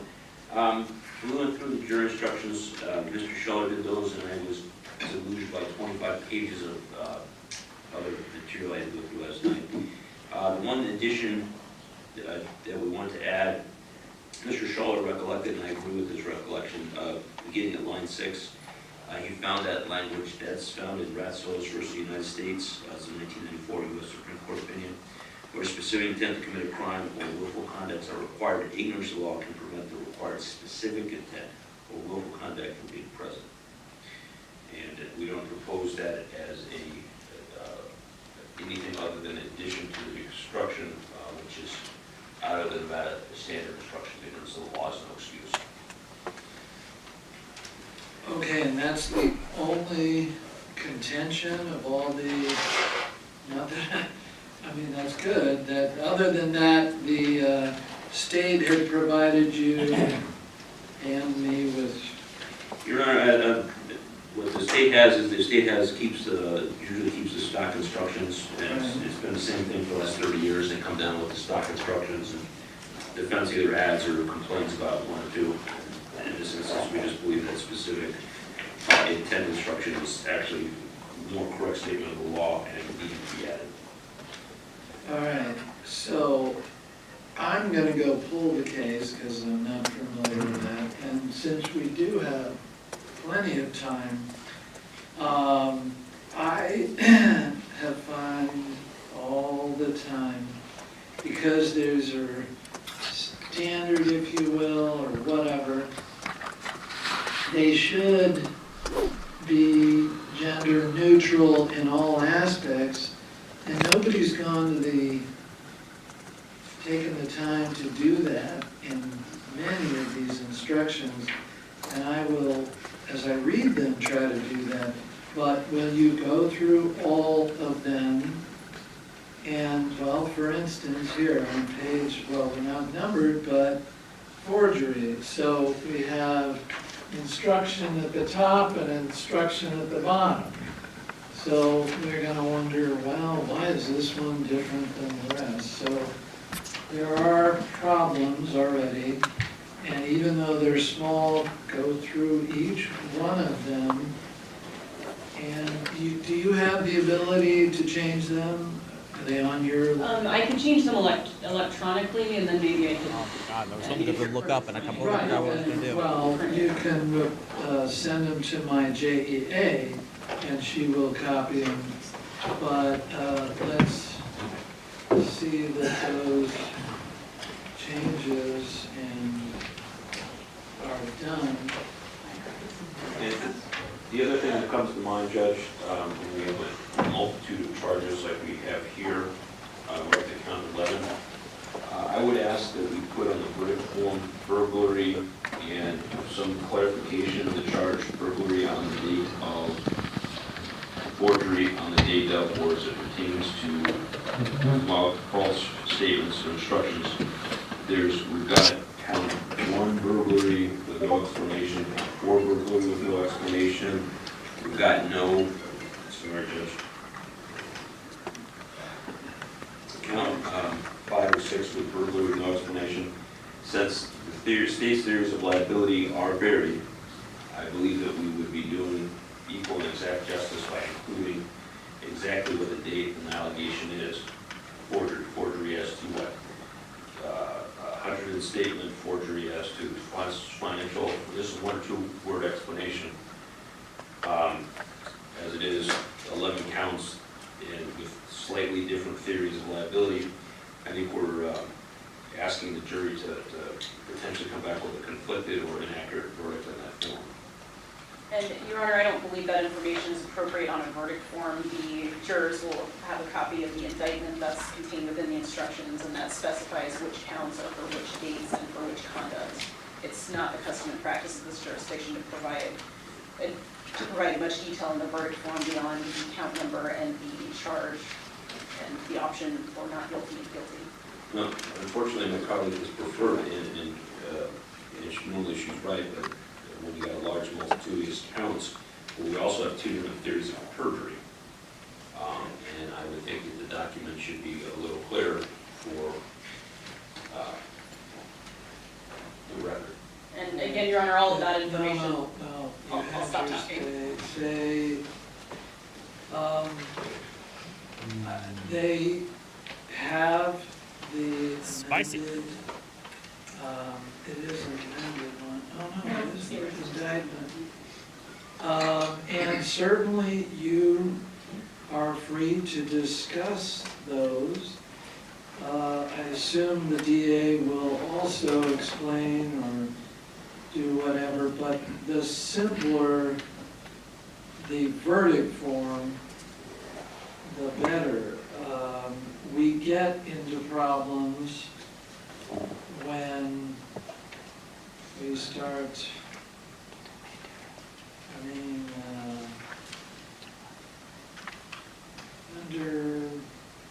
not that you're asking for it, but that would be like basically put the entire indictment, explaining, etc. So I expect you will discuss each of these. I'm sure they will. So I think that's the better way to do it. I only give them, Thank you, Michelle. as a example, I only give them one verdict form. So they won't have copies. I should have said that. They won't have copies. They will have the original in a blue backer. And the reason for that is, I'm sure you're aware and have seen and read cases where they sign and do one, but that was just a draft and it comes out, it creates, and I tell them this, I only give you one because it creates problems. That if you spill coffee on it, if you do mark it wrong, whatever, that's fine. We will substitute a new one and take out the old one. So there is no miscommunication in that regard. Oh, by the way, guys, this is completely random, completely out of left field, but if I don't say it now, I'm gonna forget it. When my dad and I were helping cleaning up the house in the basement, I discovered that I actually have an air fryer. I guess my parents gave me a spare, and I didn't know it was there until I cleaned it out. It's completely unopened, completely brand new. So, if you guys have any, like, I don't know, good air fryer recipes, yeah, let me know in Discord. I have no idea. Like, yeah, okay. Because my sister was gonna give it to me for Christmas. It was gonna be their Christmas gift to me, but I didn't realize that I actually have one already. All right. Anyway, we got press and play. If there can be problems, I hate to say it, and an example of that is names wrong on things. We had that last week. So the simpler, the better. Let's start off with the verdict form, as you have provided me. Trying to figure out the white elephant This is gift. the proposed verdict form from the state. That's the Yes, question. Your Honor, I'm sorry. And is the state obviously agreeable and accepted that verdict form? Yes, Your Honor. Defense, do you agree upon the verdict form? No, Your Honor, I'm concerned that it's confusing as it is drafted, and I asked for at least a 3 or 4 word explanation, at least to the date of the offense, on each of the counts, so the jury at least knows when they're checking the box what elements they're talking about. As we sit here now, the state has alleged that on 3 different dates he went into the courthouse, and somehow they defined he went there with the intent to commit a crime. Offering false statements, I think we should at least have reference to what the document is, and then forgery, what specifically, what forgery is. You're also going to see that Ms. Mishler has pulled out 2 different theories of perjury, and both counts 6 and 8. The same actor, you want to perjure either one way or the other, and I believe we should have some more explanation in this verdict form. Other than that, are you okay with the verdict form? Yes, Judge, it's a standard verdict form. And Your Honor, I've already ruled on that. I know, Your Honor, I just actually noticed a typo that I made, Okay. which is kind That's of why, my... that's why, what I said, nobody's listening. I am gonna go and read this case that you provided me, because I tried to be as informed on whatever case law you give. I know how to cook, all right? I know how to cook arroz con pollo. I know how to cook bistec. And I can make a mean SpaghettiOs, okay? So chill. While I'm doing that, go through each and every page. And I just pointed out one mistake. So red line, any other mistake, spelling or otherwise, and then you... Me too, Linux guy. Me too. meaning both of you will get together and do a final version and then email it to my JEA. We will print that out and go over that along with, then I will discuss with you Ratzlaff and hopefully finish this up. Okay.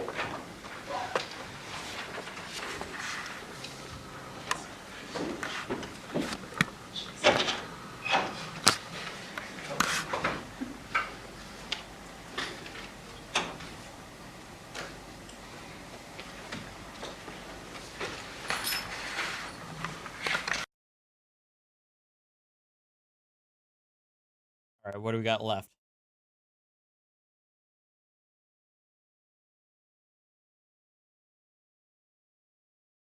Oh, we got a lot more left. Oh my god.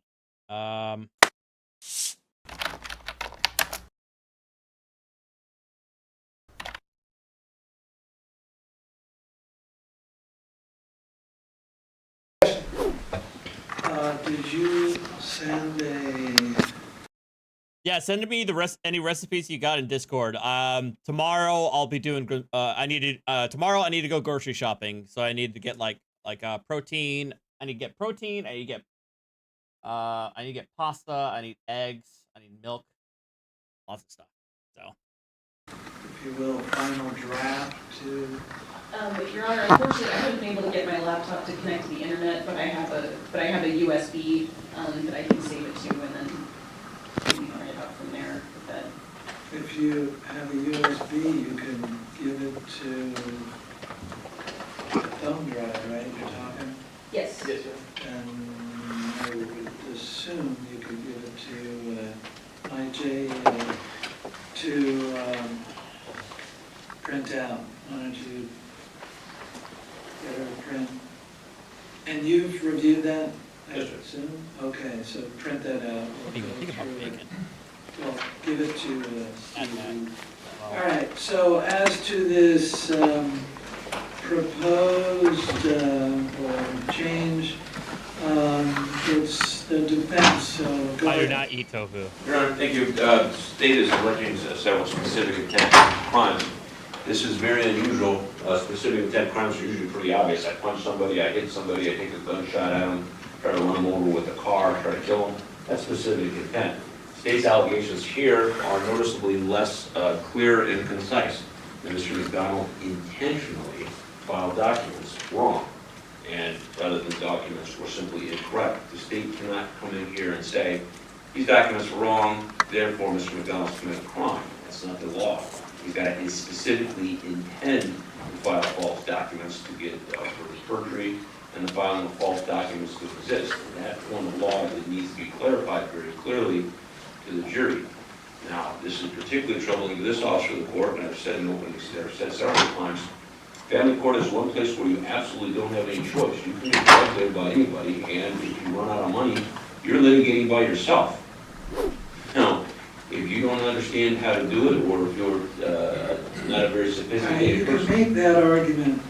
Yeah. What I want to know is, and you provided me with the Supreme Court case, the issue is, should there be a explanation that, and I assume, I haven't seen or haven't gone through the entirety of the proposed jury instructions, but you want to amend this jury instruction to add the following, and I'll read it, so it's, I'll read the whole thing. Ignorance of the law is no excuse. Everyone is conclusively presumed to know the law, and one accused of a crime is precluded from using as a defense his ignorance of the law. Thus, when the evidence shows that a person voluntarily did that which the law declares to be a crime, it is no defense that he or she, but he did not know that his act was unlawful or that he believed it to be lawful. Then you want to add, however, where the specific intent to commit a crime or willful conduct are required, ignorance of the law can prevent the required specific intent or willful conduct from being present. Correct. Correct? Yes, sir. Okay. So your argument that there are several specific intent crimes alleged, and you want to add that wording pursuant to Ratzel, I don't know how you pronounce that. Ratzelaff, United States, it's Supreme Court for the record, 114, Supreme Court 655. Anything else? No, Your Honor, and this is unusual in that this is Mr. McDonald is doing obligations imposed by him at law.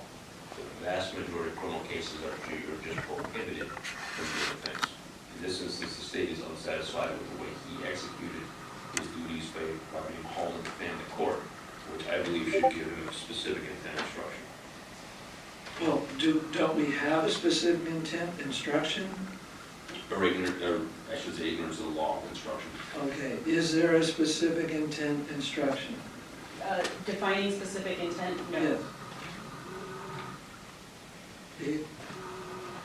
These are specific intent, or there are some specific intent counts, correct? Yes, Your Honor. And we need a definition of specific intent. All right, as to this instruction, go ahead. Your Honor, I guess first I should ask, would a specific intent instruction kind of take care of the argument that we're arguing Probably. right now? I don't know why there isn't one. If that would remedy this argument, I think that's what we can agree to. Nobody disagrees these are specifics. There are several specific intent crimes, and yet, I granted you've been busy, all of that. Nobody put in a specific intent instruction. Whoops. Somebody done goofed. Crickets. Again, I will make the record, this is already said on the record, but our instructions were sent many days ago to yourself and to defense counsel. He made a record this Thanks, morning that Paul. he was okay with. Thanks, Paul. Thank you for the gifted kick kick subs. Every instruction except this one, even though he said that the standard instructions that are used in generally every case in the courthouse are accepted by him, except apparently this one because it doesn't fit with his theory of the case. Where is a specific intent instruction? My problem, and I'll let you address this addition. Well, first of all, if we put in a specific intent instruction, are you okay with that as opposed to this sentence, or is it one sentence? And second of all, I guess my question is, are required, it's not necessarily you have your ignorance of the law can prevent the required specific intent or willful conduct from being present. Well, I suppose that, I mean, that's like saying if he, in any crime, if he didn't do it, then you can let him go. The case that you cited, which I have in front of me says, and this is appropriate, you're correct. There has to be knowledge of the requirement, if you will, and this is under, and it seems to be very specific to the case. It's regarding the reporting requirement. Anytime a transaction with a bank is done for more than $10,000 or more. And so they go through a lot to discuss that the legislature put in the willful part. And therefore, and let me quote it, that he or she, but it was a he in this case, voluntarily and intentionally violated that known legal duty. Knew the structure in which he engaged was unlawful. And they go through and explain what this structuring is. In other words, and so it's clear, they talked about a case where somebody was making $9,500 deposits on a regular basis, and they said that that wasn't necessarily, well, it may have been structuring, but it wasn't willful. So they said a jury instruction, the jury had to find he knew the structuring in which he engaged was unlawful.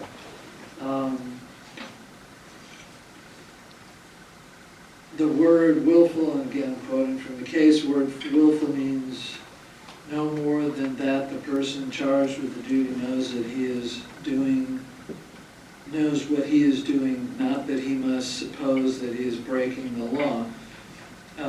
That may have been, let me check, from the, there's an extensive, well, that's what the minority said.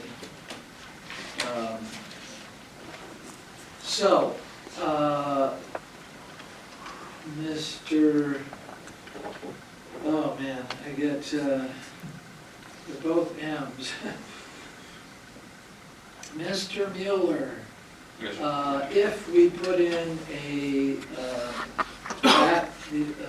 instruction from the standard instructions regarding willful, are you okay with that as opposed to this? I certainly am open to that, Judge. I don't have it in front of me. Does, look, I don't see where.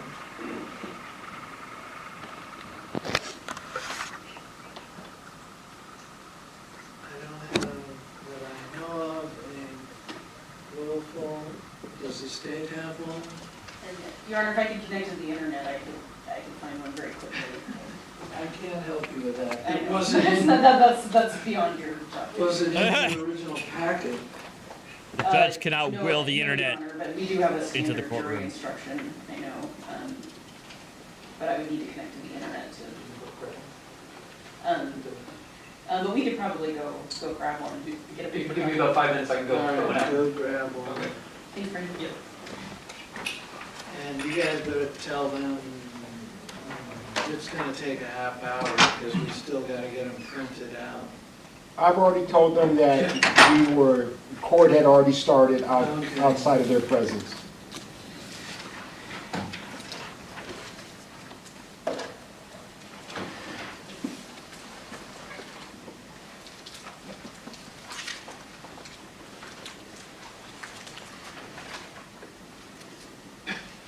Yeah. And so they said, and since I'm a firm believer with sticking with quotes from the cases,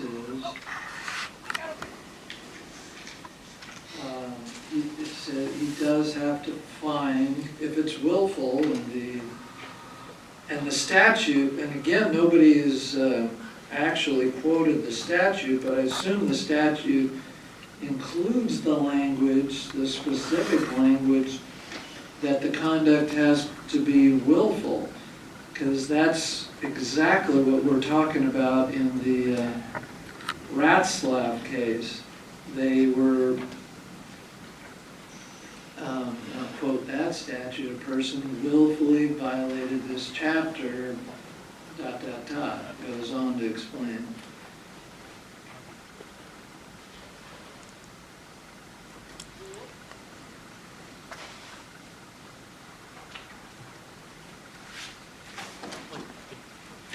Good.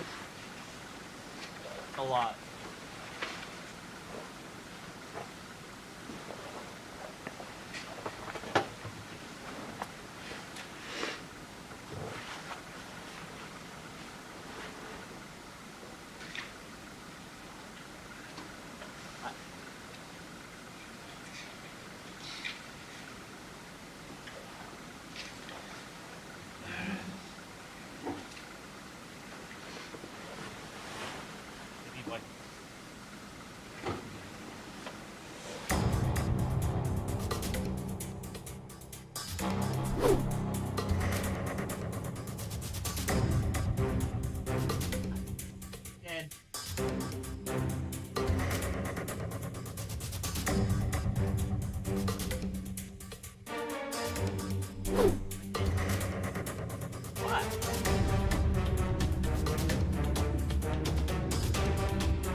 Lisa, it's funny you say that.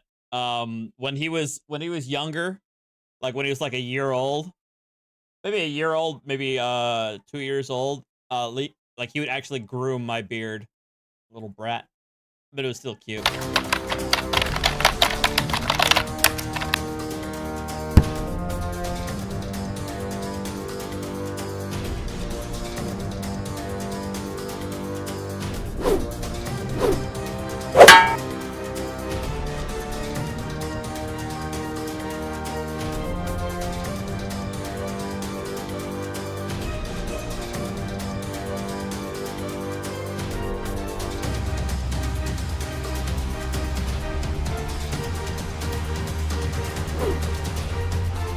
Counsel your appearances for the record.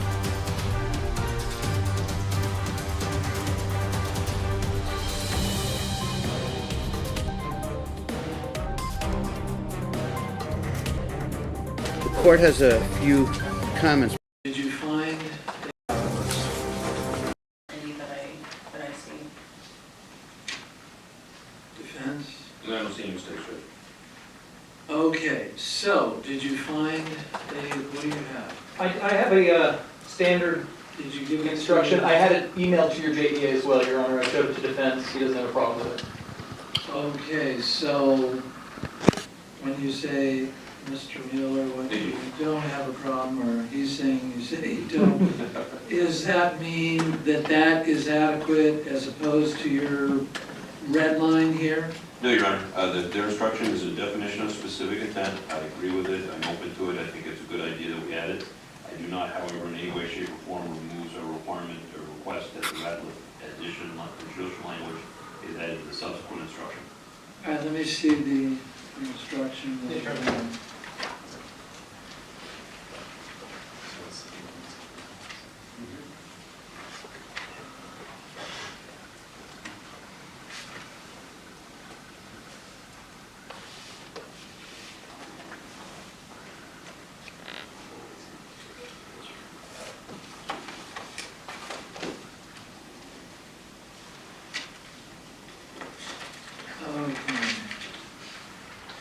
So this one, you're both agreeable to.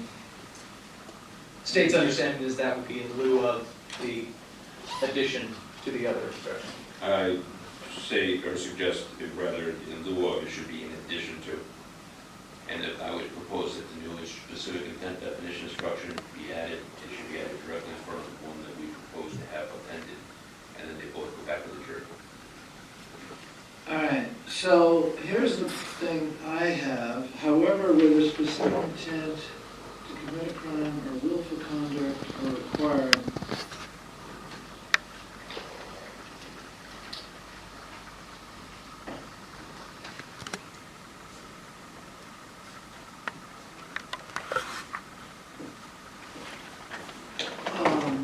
I would suggest we use the language out of the case, which says, or adapting it to this, specifically what they said, which is Which case are you referring to? Rat's left. Do you want a copy of it? The U.S. Supreme Court case? Right.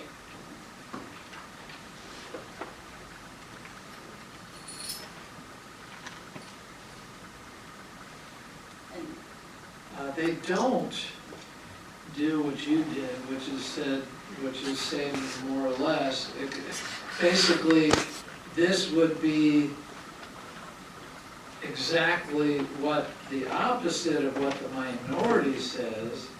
They specifically pretty much, anyway, the point is,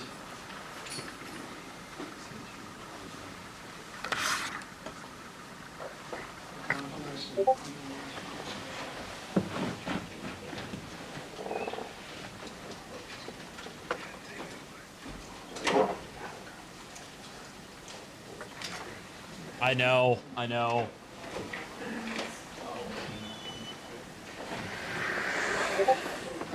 it says, have voluntarily and intentionally violated that known legal duty. And in Ratcliffe, they're talking about the duty to report. But that's Very specific to a niche argument, Your Honor.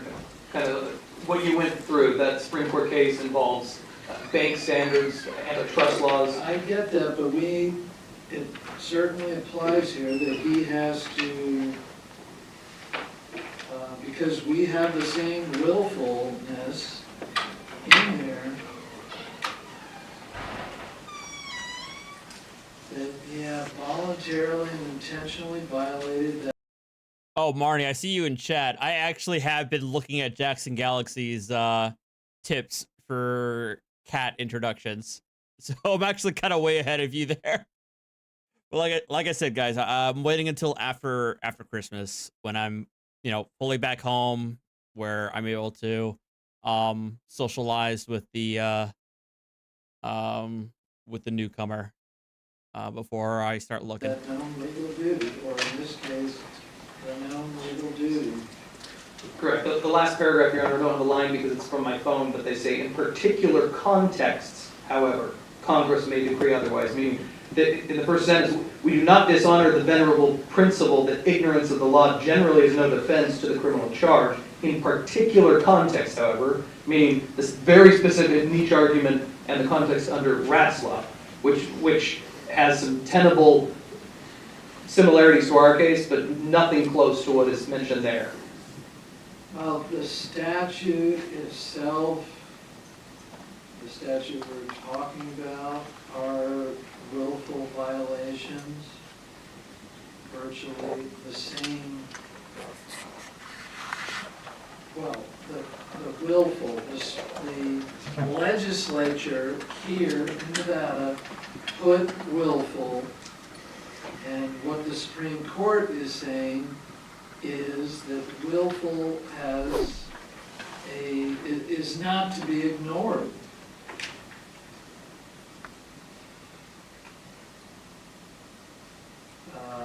That is correct, Your Honor. It just doesn't mean that a specific, in all specific intent crimes, that the person must have the specific intent to commit a crime and that ignorance of the law can be a defense. There's case law regarding burglary as a specific intent crime, and there's case law stating that a person can still commit burglary even if they don't realize that what they're doing are in fact felonies. So,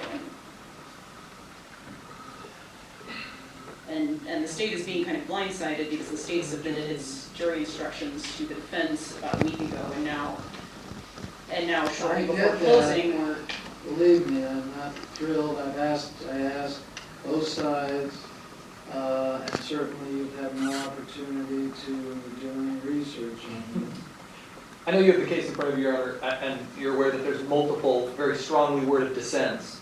I would point out that the last paragraph of the last dissent, the majority's interpretation of the anti-structuring provision, that's a very specific provision that deals with that case, not ours, is at odds with the statutory text, the intent of Congress, and the fundamental principle that knowledge of illegality is not required for a criminal act. Now Congress must try again to fill a hole it rightly felt it had filled before.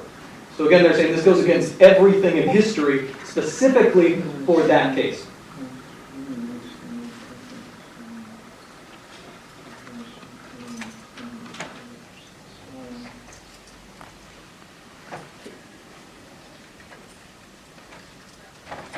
And your specific, or your both specific and general intent instruction come from a 2005 Nevada Supreme Court case.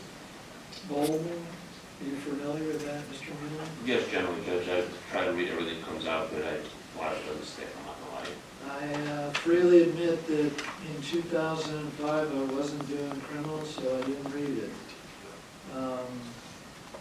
But this, you're familiar with this, and you don't disagree, I guess, with this particular one? Yes, Judge, I do not disagree that It does we define need both specifics. specific and general. Yes, the context of this. With the non-prohibit.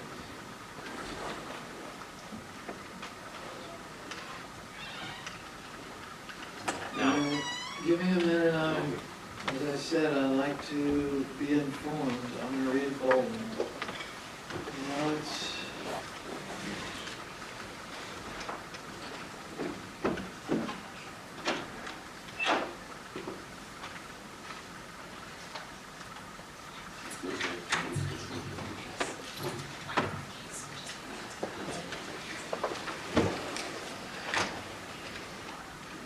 Well, I apologize, maybe I'm overly cautious because I've only been doing this a year, but I do read everything, so I can make my best effort to get it right. I'm sure that won't, I'm sure there will be different opinions someday from higher courts, but hopefully I got most of it. All right. Anybody have anything else to add? no, Your Honor, I think you've been very thorough. No, Your Honor. Tried. All right. I read Bolden, which is a Nevada Supreme Court case on the issue, and so it's clear. Oh, here it is. Okay.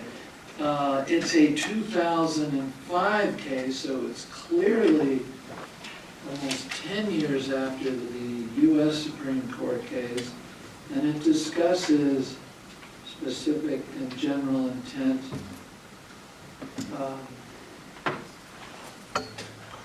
rather thoroughly. It's clearly the subject of that case, although they do mention Batson, surprisingly, but that was a different issue, of course. So I am going to give the definition. Specific intent is intent to accomplish this precise act, etc. And then general intent. I think that covers and defines what we have in this case. I certainly am not disagreeing with the U.S. Supreme Court in Ratzliff, but they clearly went out of their way to talk about the fact that that was a rather obscure,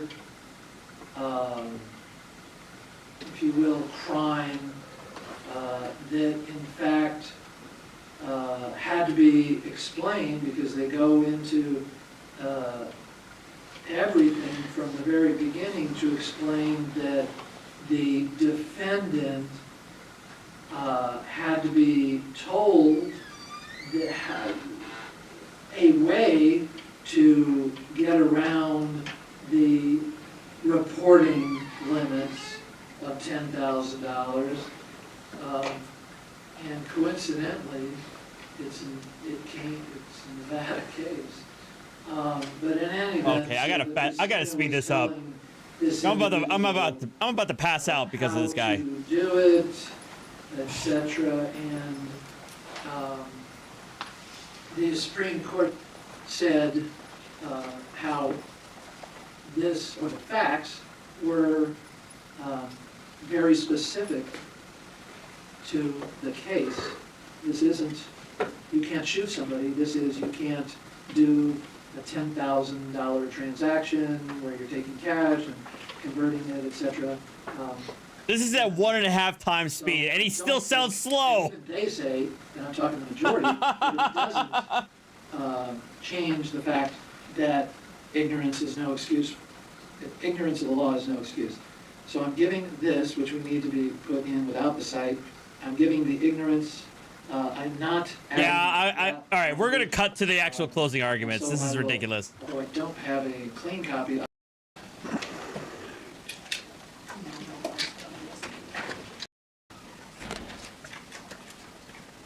I have the final, but the one where we.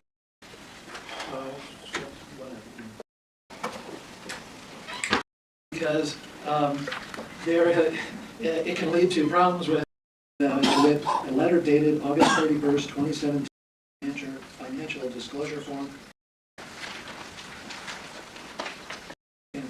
which tend to show whether the defendant is guilty from the fact that the defendant did not testify. Nor should this fact. Ignorance of the law is no excuse. Law, or here again portions of the testimony, you must. I mean, in all seriousness, the jury instructions are actually really, really important. They are actually important. They can potentially make or break a verdict. But holy hell, this judge is just, he's putting me to sleep. All right. Governed in your deliberations by the evidence as you understand it and remember it to be, and by the law as given to you in these instructions, with the sole, fixed, and steadfast purpose of doing equal and exact justice between the defendant and the state of Nevada.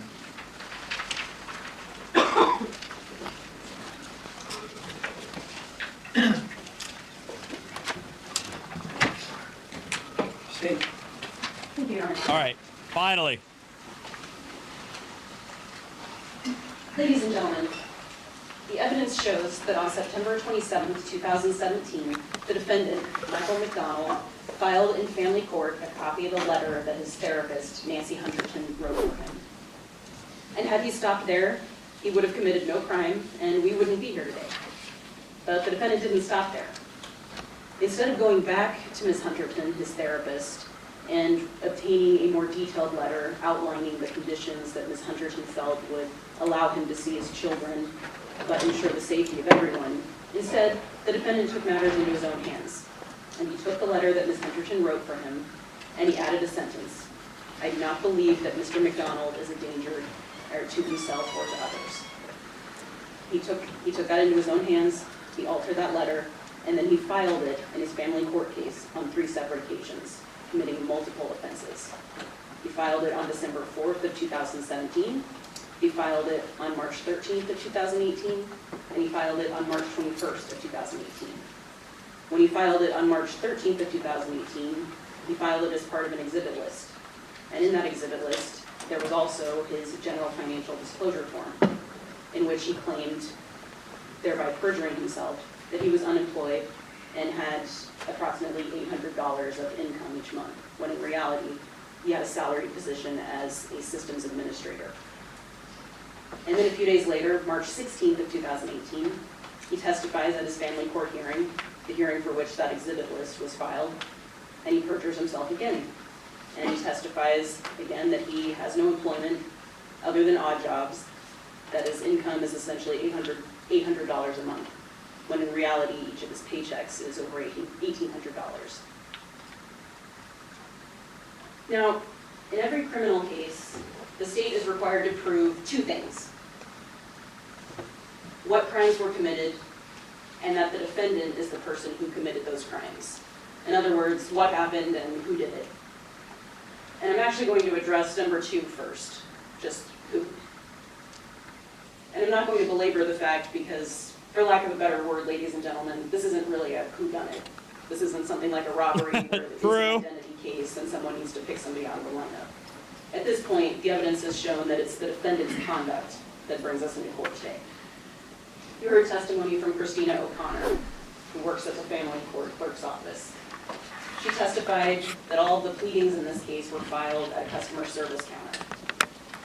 The December 4th, 2017 pleading was filed in this building, in the district court clerk's office. And the pleadings filed on March 13th of 2018 and March 21st of 2018 were filed at the family court clerk's office.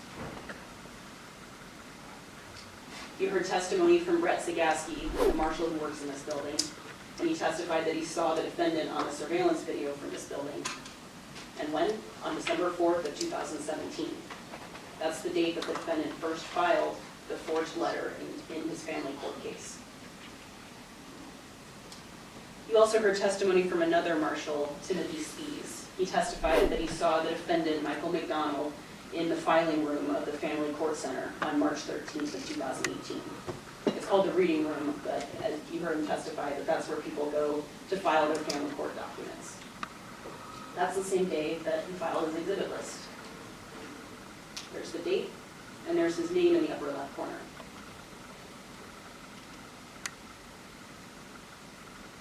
Ooh. Now, you also heard some testimony from Detective Aaron Stanton about executing the search warrant at the defendant's home. And there was a lot of evidence recovered and photographed in the execution of that search warrant. And the defendant actually assisted Detective Stanton in finding a lot of this evidence. The defendant initially told Detective Stanton that the letter was, there was probably a photograph of the letter that was on his phone, but it had been deleted, and said that it would be on his Google Drive. The defendant pulled this document up himself. And that's the altered letter on the left. I'm sorry, that's the altered letter on the right. That's the original letter on the left. There's the additional sentence. I do not believe Mr. McDonald is a danger to others or himself. So both versions of the letter are on the defendant's computer. The defendant is the person who pulled these items up. So at this point, there should really be no question, it's the defendant's conduct that we're concerned with today. And what else was found in the search warrant? a binder containing the letter. And that's a copy of one of the court pleadings filed December 4th of 2017, found in the defendant's home. And inside of that is a copy of the forged letter. There's a copy of one of the pleadings that the defendant filed March 21st of 2018. Again, containing a copy of the forged letter from this case. So the defendant is seen in the Regional Justice Center, this building, on December 4th of 2017. He's seen in the family court reading room where people file family court documents on March 13th of 2018. His name and signature is all over these documents, and all of the admitted documents and videos and everything that was admitted as exhibits you'll have with you to review for yourself when you're in your deliberations. There's the defendant's signature again, March 21st, 2018. There's his name. It's on the upper left corner of all of these documents that he filed. I agree, Mortessa. Why do they have to? Why do you have to put a scan that he filed the documents? Why did O&J have to give her the resting face? He never said, "Wait, what are you talking about? I don't have a family court case." And he admitted it right away when Detective Stanton came to talk to him. We talked to him about his family court case, all of the issues that he was having. He wasn't in denial. On March 16th of 2018, you saw the video of that hearing in which the defendant testified. He stated that he filed the exhibit list, the one that was filed March 13th of 2018, that contained both the financial disclosure form as well as a copy of the forged letter. That's him being sworn in, March 16th of 2018. Now I want to bring your attention to one of your jury instructions, which tells you that you can use your common sense, your everyday common sense and judgment as reasonable people. You're not limited solely to testimony. You're permitted to draw reasonable inferences from the evidence based on your everyday common knowledge. Now I'm going to move on to talking about what crimes the defendant is charged with. And this is actually the order I'm going to talk about them in, which I apologize is kind of a different order from what's in your copy of the indictment and the jury instructions, but I think this will make the most sense to you when I explain the elements of these offenses. So the defendant is charged with three counts of forgery, 3 counts of offering a false instrument for filing a record. All right, I'm sorry, guys. I gotta go to the restroom. I will be right back. 1 second. Enjoy these cringe Twitch clips. Wait. Oh, there.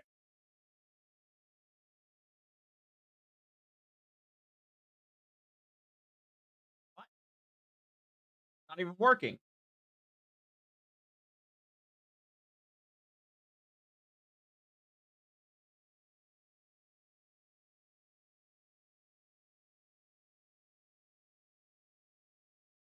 Supposed to be working.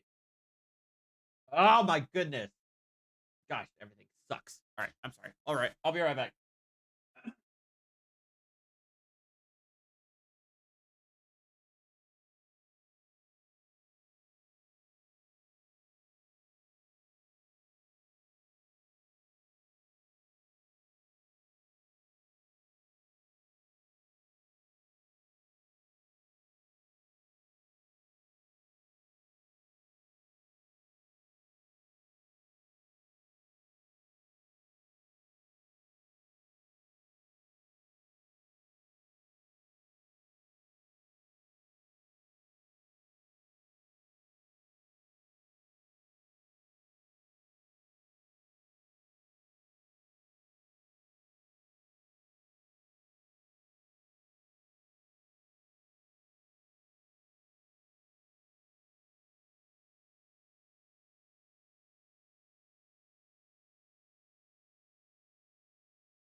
Yeah, I thought this thing would work, but apparently not. Sorry. There we go. 3 counts of burglary and 2 counts of perjury. So I want to address the forgery first. And as one of your jury instructions tells you, any person who falsely makes, alters, forges, or counterfeits any record or any document or paper recorded in or filed in any court with the intent to damage or defraud any person or persons is guilty of forgery. So you actually have 3 different forgery instructions in your packet because there are 3 different ways that the defendant committed forgery in this case. Okay, and that's why your indictment is so long, because it lists all of the different ways. Another way you can commit forgery: any person who passes or attempts to pass as true and genuine any false, altered, or forged record or any document or paper recorded or filed in any court, knowing it to be altered, forged, or counterfeited with the intent to prejudice, damage, or defraud any person is guilty of forgery.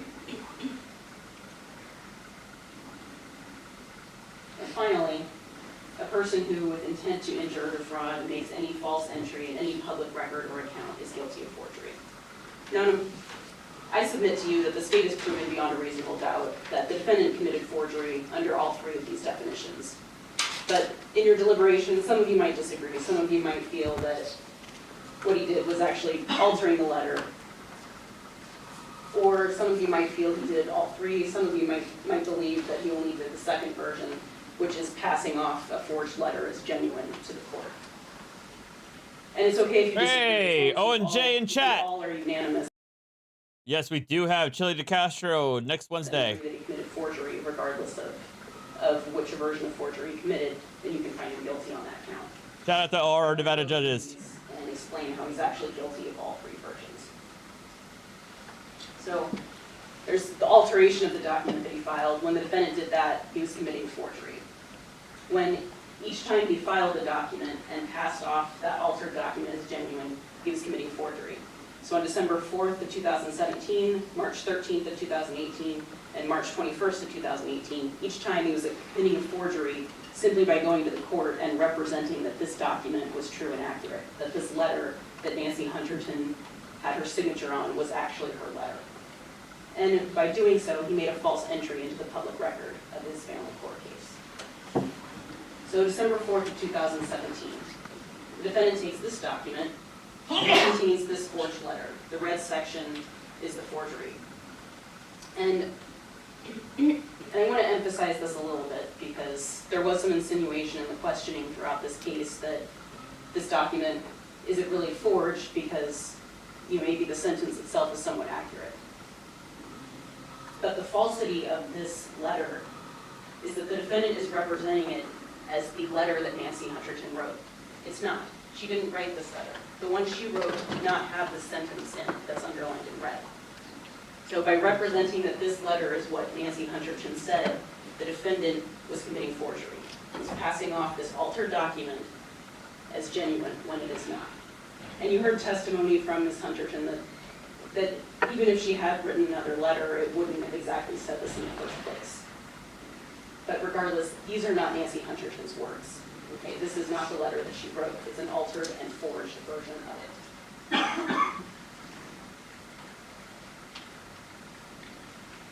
The defendant passed this off as the letter written by his therapist when it was not. Okay, that's the deceit, that's the forgery.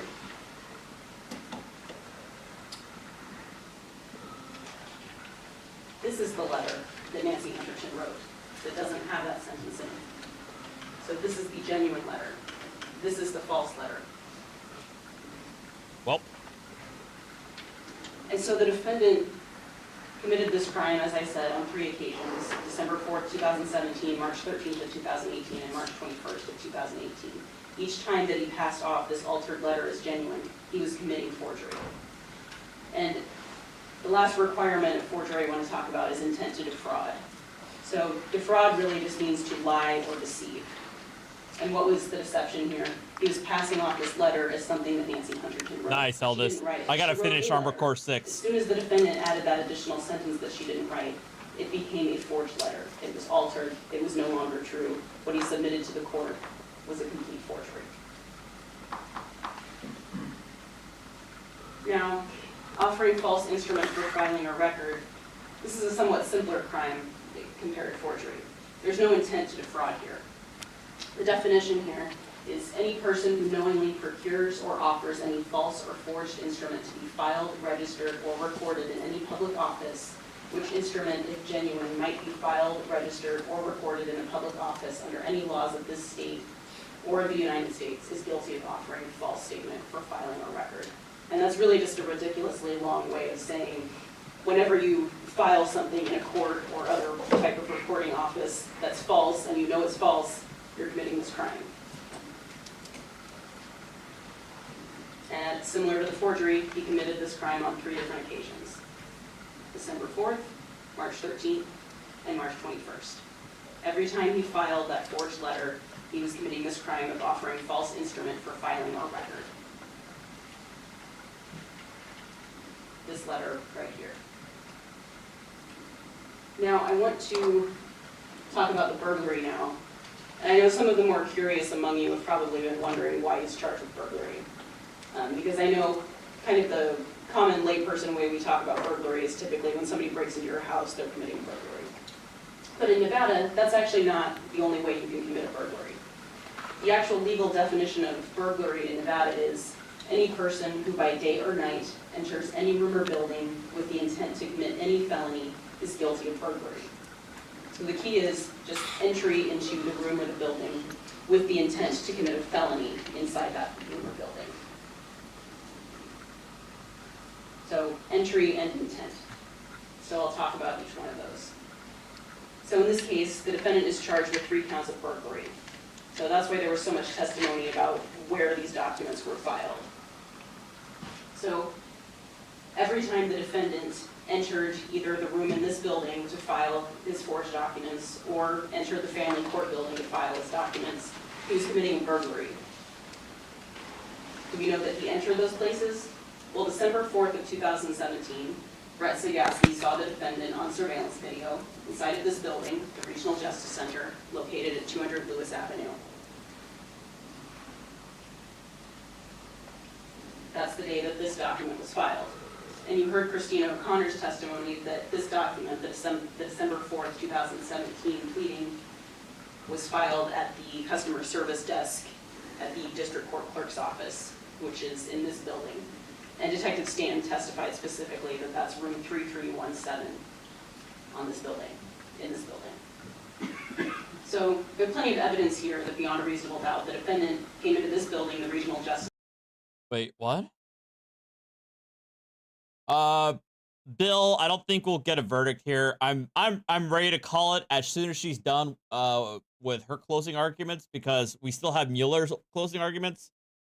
So I'm not gonna, and I feel like I need to watch like 1 or 2 palate cleansers before calling it a night. So we're gonna go until the end of her closing, and then that's it. But we'll probably try to get through the rest of this.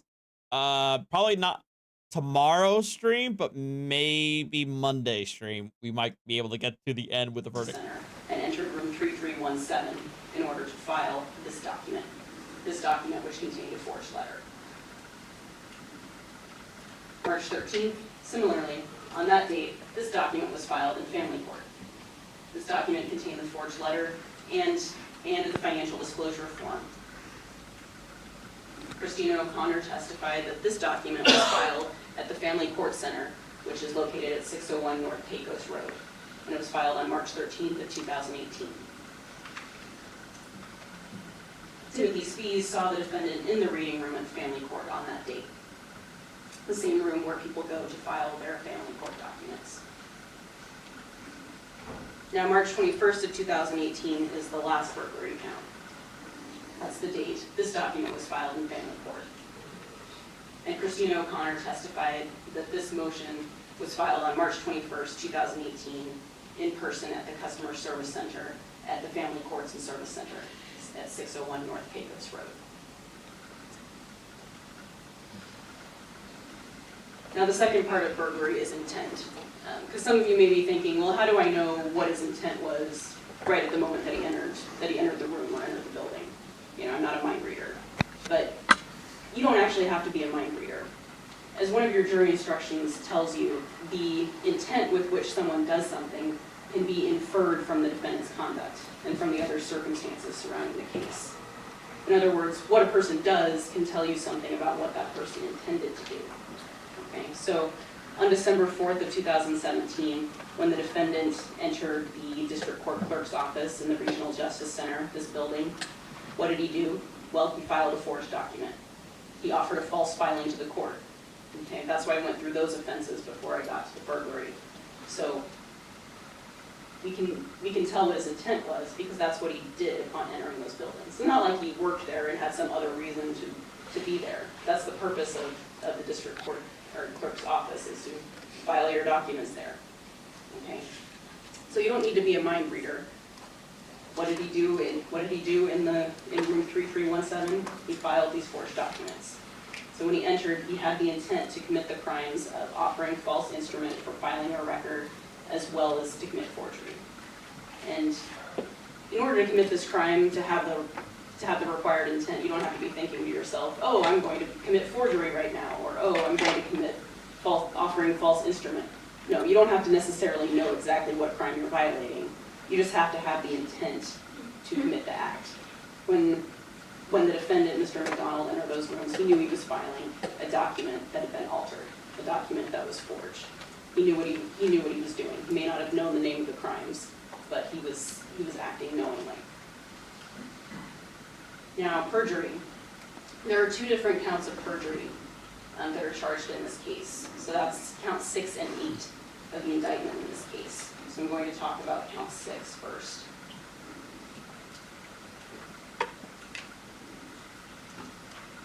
Now, to commit this crime, in a declaration made under penalty of perjury, making a willful and false statement in a matter material to the issue or point in question.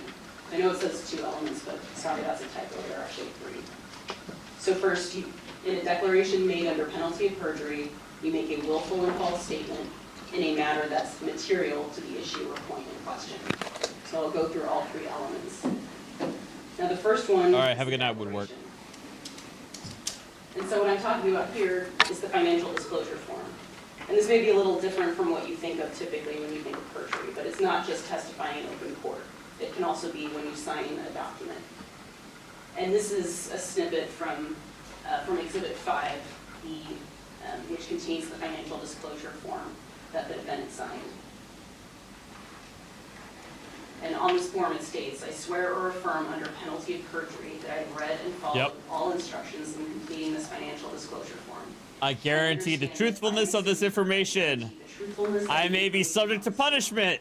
I also understand that if I knowingly make false statements, I may be subject to punishment, including contempt of court. Well, Signature, and what's the date?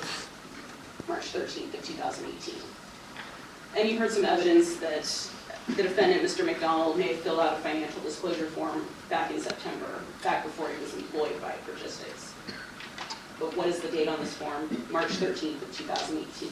On this date, by signing this, he was telling the court what's contained in this document is true. I'm swearing that under the penalty of perjury. So we have the first element met. That's the declaration.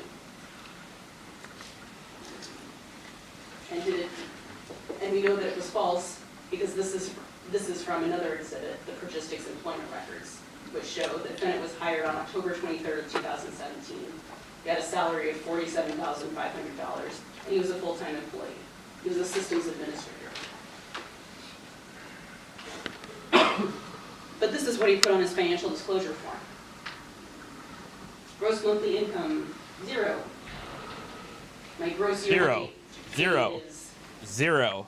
0, 0, 0. up in the right corner. It kind of looks like a 0. I think when he testified, he said he added a question mark to it. But it doesn't look anything like what his actual salary was. It's a couple of zeros right there under annual salary. But what was his actual salary? $47,500. Do we have a willful and false statement? I don't know how it could be any clearer. He filled out a form stating that his annual income was 0, when in reality, at the same time, he had a salaried position as a systems administrator in which he's receiving $47,500 a year. There's his pay stub. So as I pointed out before, he signed that declaration under penalty of perjury on March 13th of 2018. What's the pay period on this pay stub? March 6th through March 27th of 2018. Looks like he's employed to me. That's his name in the upper right corner. You heard Lisa Smith's testimony. She's the VP of HR at Progistics. She said she saw Michael McDonald every workday. Fire! He's their IT guru. And how much is he getting paid? About $1,800 every pay period. It's a heck of a lot more than zero. Now, is it material to the proceeding that he was there for? Well, it was a child custody hearing. It was an evidentiary hearing related to that. And you heard Marshall Willick, and who's an expert in family law and has been practicing family law. That's not evidence. I think the material was testified to.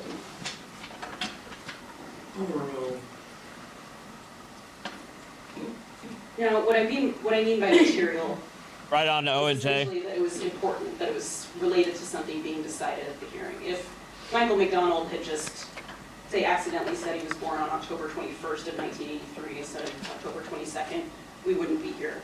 Not really material to a family court case, you know. But in this case, he lied about his financial status. And you heard Marshall Willick testify. He's been practicing family law for approximately 30 years. And he discussed the financial disclosure forms in particular. A person's financial status, I believe he used the word critical.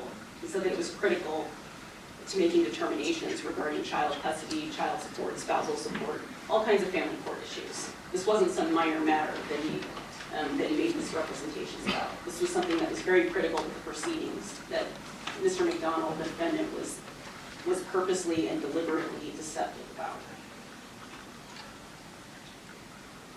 So that's count 6. And now we'll move on to count 8. So this is the more traditional version of perjury. So to commit this kind of perjury, it occurs when a person, having taken an oath or made an affirmation in a judicial proceeding where it's required, swears and affirms willfully and falsely in a matter material to the issue or point in question. So kind of similar to the witnesses in this case, they were all sworn in to tell the truth. And you saw Mr. McDonald swear under oath on the video.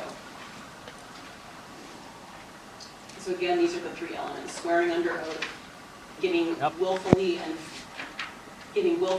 falsely testifying. Guys, think of the $5 tip. So, was Mr. McDonald under oath?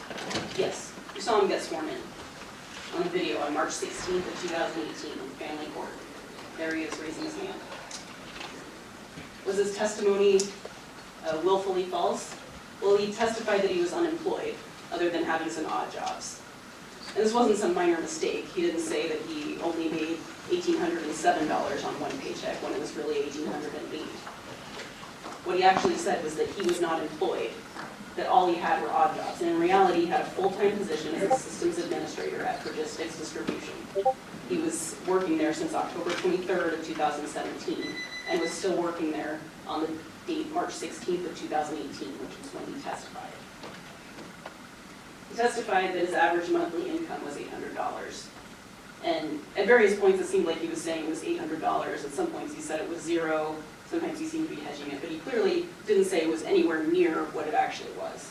In reality, his annual salary was $47,500. And you've seen his pay stubs. Each one was more than $1,800, and they were 2-week pay periods. I don't know how it could be any clearer that the testimony the defendant provided on March 16th of 2018 was willfully false. And I've already discussed the fact that it was material to the issue. Similarly to the information that he put on his financial disclosure form, his testimony, his live in-person testimony, was also material to the point in question. And largely what he was testifying about, or at least what he was cross-examined about on that you saw in the video, was the information that he wrote down on his financial disclosure form. And he acknowledged during his testimony that that was his form, that that was the exhibit that he filed. Yeah. So what do we have here? The defendant obtained a letter from his therapist, Nancy Hunterton, about August 31st of 2017. He got that letter from Ms. Hunterton. He added a sentence to that letter to make it appear as though Nancy Hunterton had stated that Michael McDonald was not a danger to his children or to himself. But she did not write that. That's what makes that letter false. The defendant passed that letter off as genuine, as the actual letter that she wrote, when it was not. He did that on 3 occasions. He perjured himself, both by filling out his financial disclosure form, the declaration under penalty of perjury, and by giving false testimony on March 16th of 2018 when he testified in family court. I submit to you that the state has proven beyond a reasonable doubt that the defendant is guilty of all of the counts listed in the indictment in this case. 3 counts of offering false instrument for filing a record, 3 counts of forgery, 3 counts of burglary, and 2 counts of perjury. I ask that you find the defendant, Michael McDonald, guilty of all counts. Thank you. Okay. Well, that's the end of their cross. We are going to get the defense attorney's cross-examination on the next stream with Mr. McDonald, but I feel like we all could use at least 1 or 2 palate cleansers to have a little bit of fun and go out on a fun note. You know what I mean?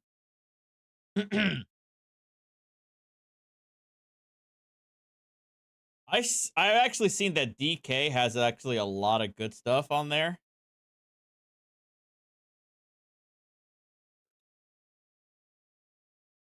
I've seen that DK's uploaded a bunch because, you know, he's a legend. What was it? And I know a lot of it's like sovereign citizen related.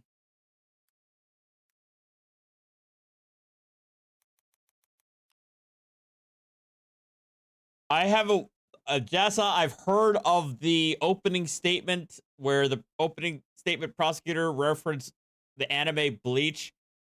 I don't want to watch it solely for the fact that I feel like if I watched it, I will cringe. I will cringe so hard I'll turn into a singularity. All right, I can't do it. I can't watch that.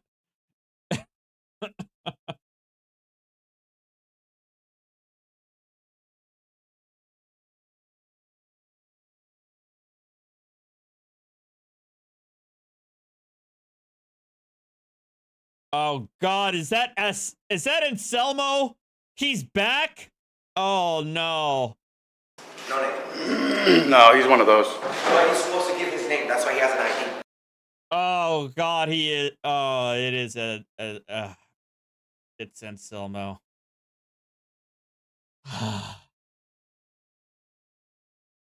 Actually, no, I can't watch this. It's gonna piss me.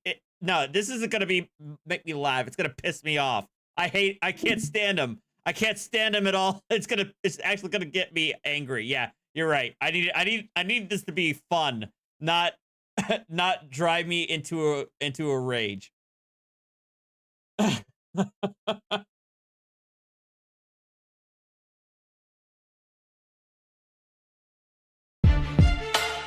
right.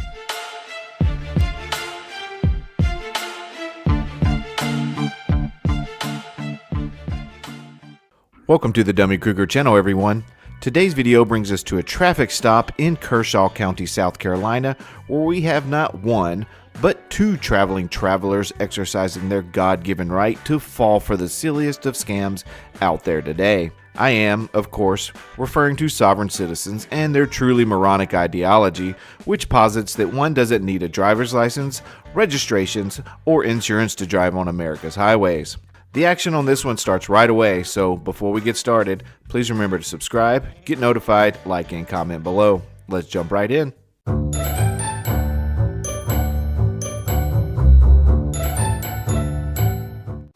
right, man. Sir, can I have your name, please? I didn't do a crime, sir. And the reason for the stop, okay? Sir, I didn't do a crime. Sir, can I have your name and badge number, please? Yes, it is. It's Deputy McElveen. Deputy McElveen. My badge number is 4300-1576. Okay. Okay. Again, I'm going to need you to step out the vehicle. I'm not getting out of the vehicle, sir. I didn't do a crime. I did nothing wrong. I heard. He didn't do a crime. No one. Again, I've explained to you. You're operating a vehicle with a fake license. I didn't hurt no one. This is a private This vehicle. is a private vehicle. Yes, it is. Are you We serious, are Sean? allowed Wow. to travel by the No, sir, Supreme you're not, Court. okay? Close that, sir. Close that door. Can you start the vehicle for me? No, close that door, please, Start sir. the vehicle for me. No. I'm Close, not getting out of the vehicle, sir. Close the vehicle, please. Go start the vehicle for me. I, please. Sir, I did no crime. Wait, did they say what state they're in? I'm going to need you to step out the vehicle for me. I did no crime. This sounds like Deep South. You're refusing to identify yourself on a that is not a crime. I'm identifying myself. Sir, I'm asking Identify you. myself. Sir, I've asked you nicely. I'll identify myself. Sir? Give me my driver's license. Hold, sir. Can you please? Give me my So driver's hold on a license. second. Sir, his name is Steven. So therefore, that is Give me my driver's license, sir. If you could, please. Yes, sir. give me my driver's license. Well, hey, would you look at that? Let's give 1 point to our freemen on the land for at least having a driver's license, though they will both mention later in the video that it's not necessary to have one. Also, in this initial video clip, he consistently asserted his innocence, affirming that he had not engaged in any criminal activity. However, the license plate captured in the footage is clearly fake, constituting a Okay, I was gonna say, yeah, it's South Carolina. All right, that checks clear out. violation of the law and prompting the current traffic stop. I've said this in previous videos, but the only people winning in these situations are the gurus that are selling people this idea, as well as selling $30 pieces of aluminum that would be better off melted down and reused for something actually useful. While Googling this uniform code here, the thing that immediately stuck out to me was the second search result mentioned license plates. That tells me that a lot of people are searching this nonsense. UCC 9-109 sovereign citizen, UCC 9-109 traveler. And or a lot of people are looking to purchase these fake plates. And I'm going to ask you now that he's self-identifying, if you could close the door, please. All right. Do you have an ID on you, ma'am? I do. Okay, can I see it, please? I'll give you my passport. No, that's fine. You hand me that South Carolina driver's license too? No, sir. Oh, okay. Is that okay? Because I'm not driving. Oh, okay. So therefore, you don't need my ID. Okay. These passports, of course, are just another scam. There are a plethora of these types of websites available selling courses on how to apply for, quote, non-citizen nationals and, quote, American state nationals. On this particular website, you can even take a course on how to apply for these fake passports for the low price of $299, which, by the way, is 50% off. Something about a fool and their money seems apt. Every scam website does this. Every scammer course seller website does this. They're not even pretending that it's on sale. They're just like having an upcharge at $5.99, crossing it, but $2.99. It's that's lazy as hell. Right about now. So therefore, I'm giving you my passport. That's for ID. Yeah, I'm still going to ask you to step out the vehicle, though. I'm not getting out of the vehicle, sir. Okay, I well, didn't do a ask crime. I've asked you nicely to step out the vehicle. I don't have to get out of the vehicle, sir. I did no crime. Okay, well, stay I did nothing but wrong. I can ask you to get out the vehicle if I want to, okay? And I'm asking you, based on your actions so far, There you go. I'm asking you to get out the vehicle. So he's getting out, sir, just so that I'm getting out really, sir. sir, just to let you know, he's getting out of the vehicle. Yes. Can you step out of the car too? I will not. There's no reason. Wait, Sean, did AlphaCon actually become a thing? I've heard of it. I had no idea that it actually happened. Oh my Why god. I need to. Can you please step out of the vehicle? No, I cannot. Ma'am, can you please exit the vehicle for me? Why? What did I do? Because you're a passenger in the vehicle, and I'm asking you to step out of the vehicle for me. I've explained that to you, okay? Just give me a second. Deacon, that sleeve tattoo looks patriotic AF. I just saw 1776, and I think it has a Constitution or Declaration of Independence or something on that on the other side. I will not step out of the vehicle. Can you please exit the vehicle? There's no reason that I need to. Yes, there is, ma'am. I need you to step out of the vehicle for me. No, sir. While most of us are familiar with Pennsylvania versus Mims that made it lawful to ask He's gonna cite the passenger version, isn't a he? driver to exit their vehicle, it wasn't until Damn it! Damn it! Maryland versus Wilson in 1997 that extended the principles established in Pennsylvania versus Mims to passengers in a lawfully stopped vehicle. In Maryland versus Wilson, the United States Supreme Court held that police may, as a matter of course, order the passengers of a lawfully stopped vehicle to exit the car during a traffic stop. The court reasoned that the same concerns for officer safety that justified ordering a driver out of the vehicle in Pennsylvania versus Mims also applies to passengers. Well, we didn't do anything wrong, sir. Can you please exit the vehicle? No. For me? I've asked very nicely. Okay. And I'm telling you that there was no reason for me to get out of the vehicle. I'm asking you very nicely, ma'am. I am not getting out.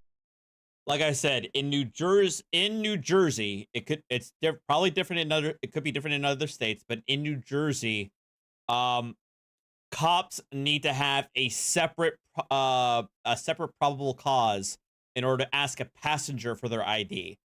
The probable cause has to be separate from that which initiated the stop. It could be different in other states, but that's what it is in New Jersey.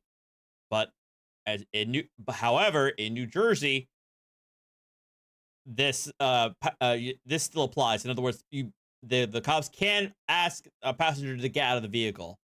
Out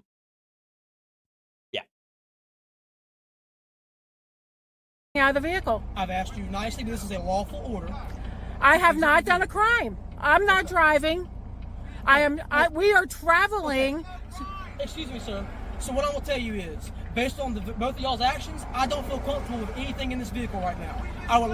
Hold on, sir. I would like to conduct this traffic stop outside of the vehicle based on your actions because I do not feel comfortable with the way you are acting. And that's not my issue. Or any type of thing like there are no weapons in this car. Okay, I've asked nicely.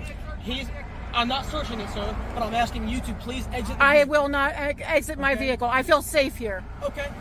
Well, I'm asking you again. This is a lawful order to exit the vehicle, okay? I am not going to exit the vehicle. I feel safe here. I do not feel safe on the middle of the road. Coming, but when they get here, we can address that, okay? But I'm going to ask you again. I feel safe here. You have a weapon. I do not. Just give us a ticket and we'll be gone. No. So other than officer safety, the motive seems He's like, no. It's quite clear to me as to why they are asking her to exit the vehicle as well. The officer clearly states in this last clip that they won't be just getting tickets because they most likely towed their conveyance away to the conveyance lot. Thus, the persistence of removing her also. That's not how this is going to go, okay? We didn't break any Sir, this is my traffic stop, okay? Please. We have done nothing wrong. I asked you very nicely to exit the vehicle. I am not exiting the vehicle. No, sir, you cannot. I don't want you reaching back in the vehicle right now. I don't want you reaching back in the vehicle. I have the right to get a cigarette, sir. Sir? I have a right to get a cigarette. I've asked you to step out of my vehicle, okay?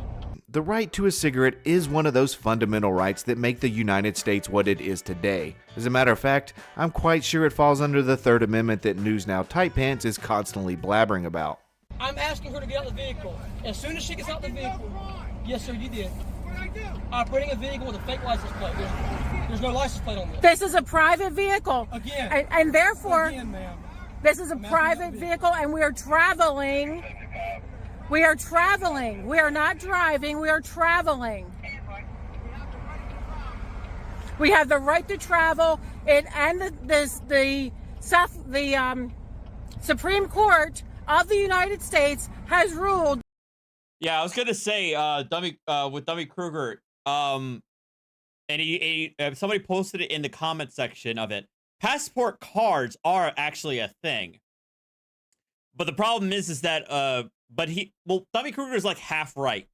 Passport cards are in fact a thing, but people still sell courses on applying for a passport card as a non-citizen national. Nevertheless, but again, just having that doesn't mean you're immune to traffic laws. That's the problem. But we are able to travel freely, unencumbered. Yeah, JASA, exactly. That's the thing. A passport card only gets you, it's only for like Mexico and Canada. And she's absolutely right. She has a right to travel from Texas to Oklahoma. She has a right to travel to Greece and back. She even has a right to travel to any of the 50 states to set up residence where she chooses. However, she doesn't have a right to drive in any state without a driver's license and registration. More Yeah, officers. it's not a driver's license either. It's an ID. It's a form of ID, but that's it. Chavis. And your badge number? 75. 75? Thank you, sir. All right, ma'am. Again, I'm going to ask you, this is a lawful order to exit the vehicle, please. I am not exiting the vehicle. I feel safe here. I'm glad you feel safe in your vehicle, ma'am, but again, this is a lawful order, and you are to exit your vehicle now. Please tell me why I need to exit. I'm not the driver. Oof. She just admitted her husband is driving and not traveling. Oh no, she done messed up.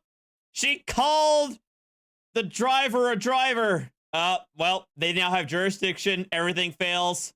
And the guru's going to say, there it is. That's why they couldn't succeed. She slipped.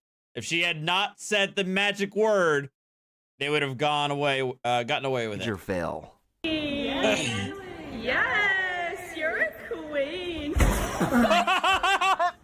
Please tell me why. What the hell was that? I'm not the driver. I am not the driver. We are traveling. You are? Nailed it. Hell yeah. That's more like it. And the Supreme Court has also ruled that we are able to travel unencumbered. That's not true. Yes, it is. The Supreme Court has ruled on that numerous times. The last time being 2014. Okay. Ma'am, I'm trying to do this as safely and inconveniently for you as possible. So you've received I think you meant to say conveniently. a lawful order to exit the vehicle from one of my deputies. Okay, why do I, if I'm... You need to remove your safety restraint and you need to exit the vehicle. Why do I need to exit the vehicle? Ma'am? Why? Because he gave you a lawful order pursuant to case law that gives us that authority for our safety and your safety to step out of the vehicle. You I'm not guys... get into semantics with you. You about the guys... argument on the legal grounds on your end as the sovereign part of it. Step out of the vehicle, or we will have to physically remove you from the vehicle, which is what we were trying to avoid having to do. I do not give you permission to search. All right. I mean, at this rate, the cops can, in my opinion, can go hands on. They've, in no uncertain terms, explained to her why they've taken her out of the vehicle. They've been calm, professional. They've given her multiple chances. At this point, I think it's time to go hands on. Deacon, thank you for the $5 super chat. Do you think they might start teaching civics again in elementary school? I mean, I wish they would. That's for sure. Oh, Mandy, thank you for the $2 super chat. I will obviously give belly rubs for Winston. Search me or my property. Okay. Please step out. I do not give you permission to search my vehicle. I do not give you permission to do it. Searching anything right now, ma'am. Step out of the vehicle. But again, I have asked you numerous times on body But there's no reason for me to do so. Whether exit the vehicle. There's no reason for me to do so. Whether you think there's a reason or not is irrelevant in this entire scenario, okay? Step out of the vehicle on your own accord, under your own power. That's what I'm asking you to do right now. I'm grabbing my purse.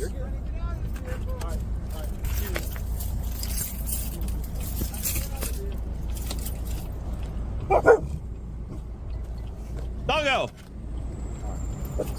Now, if you would accompany me to the driver's side, I would like for you to be with your dog, okay? So if you would- My dogs. Okay, multiple. Yes. If you'll, what's the easiest way to get out? Aw. Driver's side or passenger side? For the dogs? Yes. To get the dogs out of the vehicle. Probably through the back. Okay, so let's go to the back so you can retrieve your dog. I'm going to shut your door now, I will close my door. I did not give you permission to touch my car. That's fine.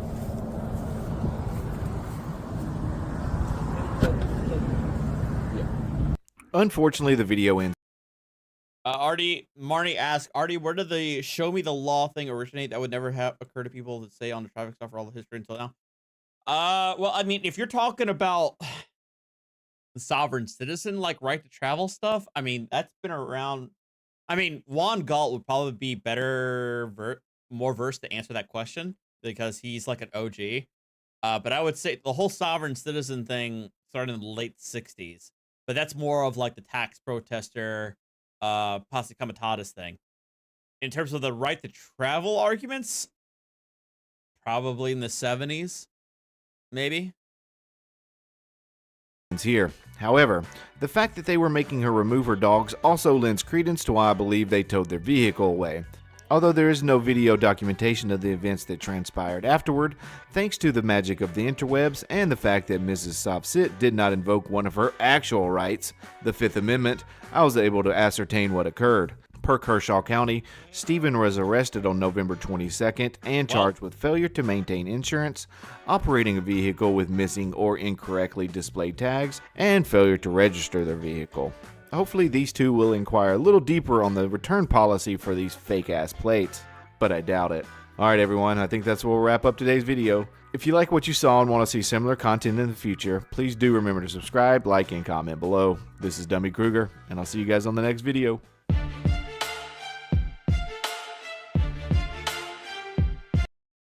Shout out to DK for all of the fantastic knowledge and insight. It's stealing my thunder. Oh God, you guys want to hear Taj Tariq Bey? No.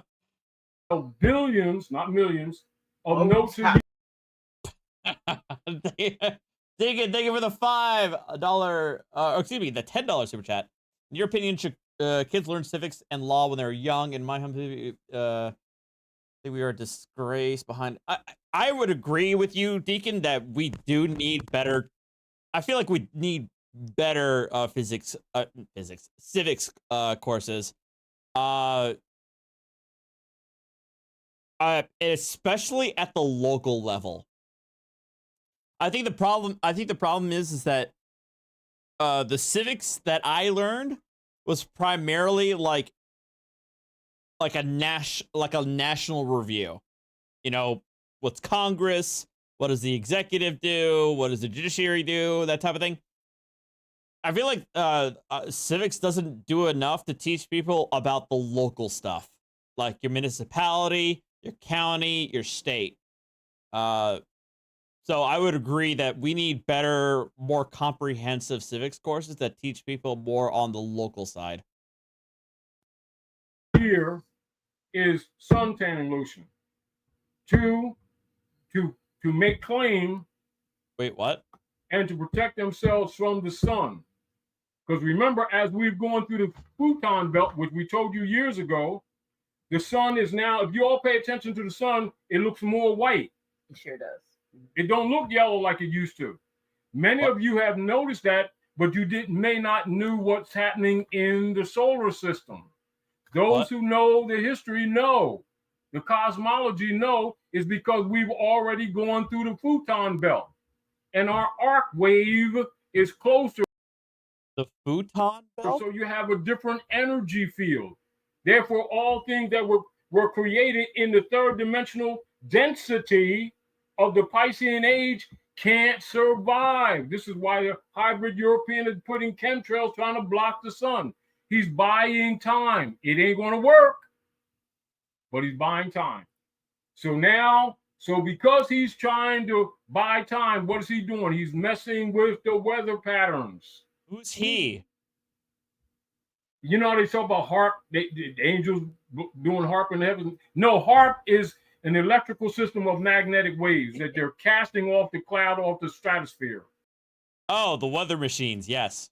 Angels. To change the there you go. Angels, that's harp. In other words, messengers. Because remember, harp is both sound. See, so people look at angels doing the physical harp, the musical instrument, and they're looking at it one way, but the reality is an allegory for the scientific use of sound and what? Microwaves off the upper stratosphere, bouncing back to the atmosphere, changing the weather patterns. In order to do what? Protect themselves from dying. I'll just share this. I'm sorry. I'm done. We're done. We're done. It's just everything that Taj says is just stream of consciousness, word vomit. Like it's just madness personified. Like it's a trip every time you hear him because you have no idea where you're going to end up in 5 minutes.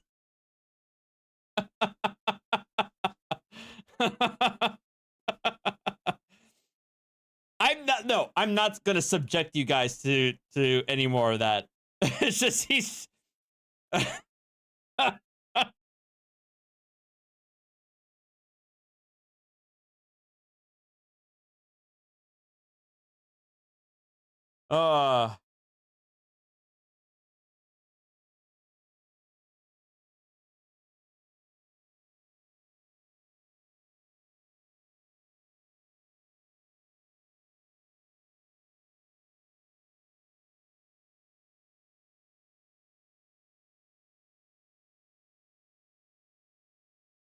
a harp is a thing. It's a military antenna system with a specific purpose, not to control the weather.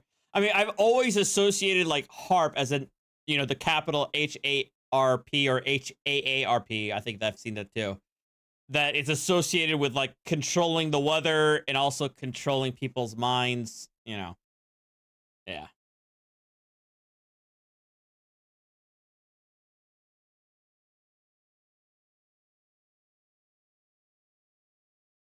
Oh God. Maybe you guys want me to drunkenly debate a flat earther? I don't even care. Why should I? No, I don't want to do that.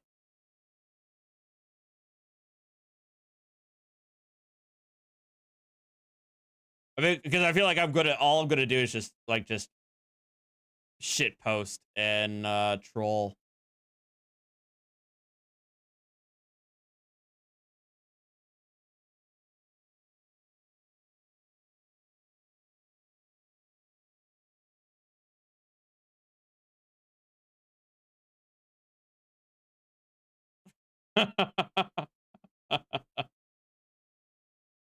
Hold on. All right. Then I feel like the no's mostly have it. All right. I'm trying to find something fun. All right.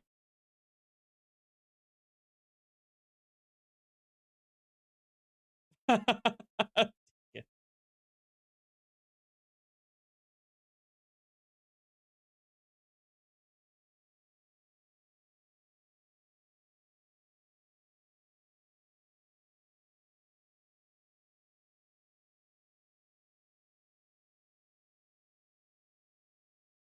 No, we're not watching Gale.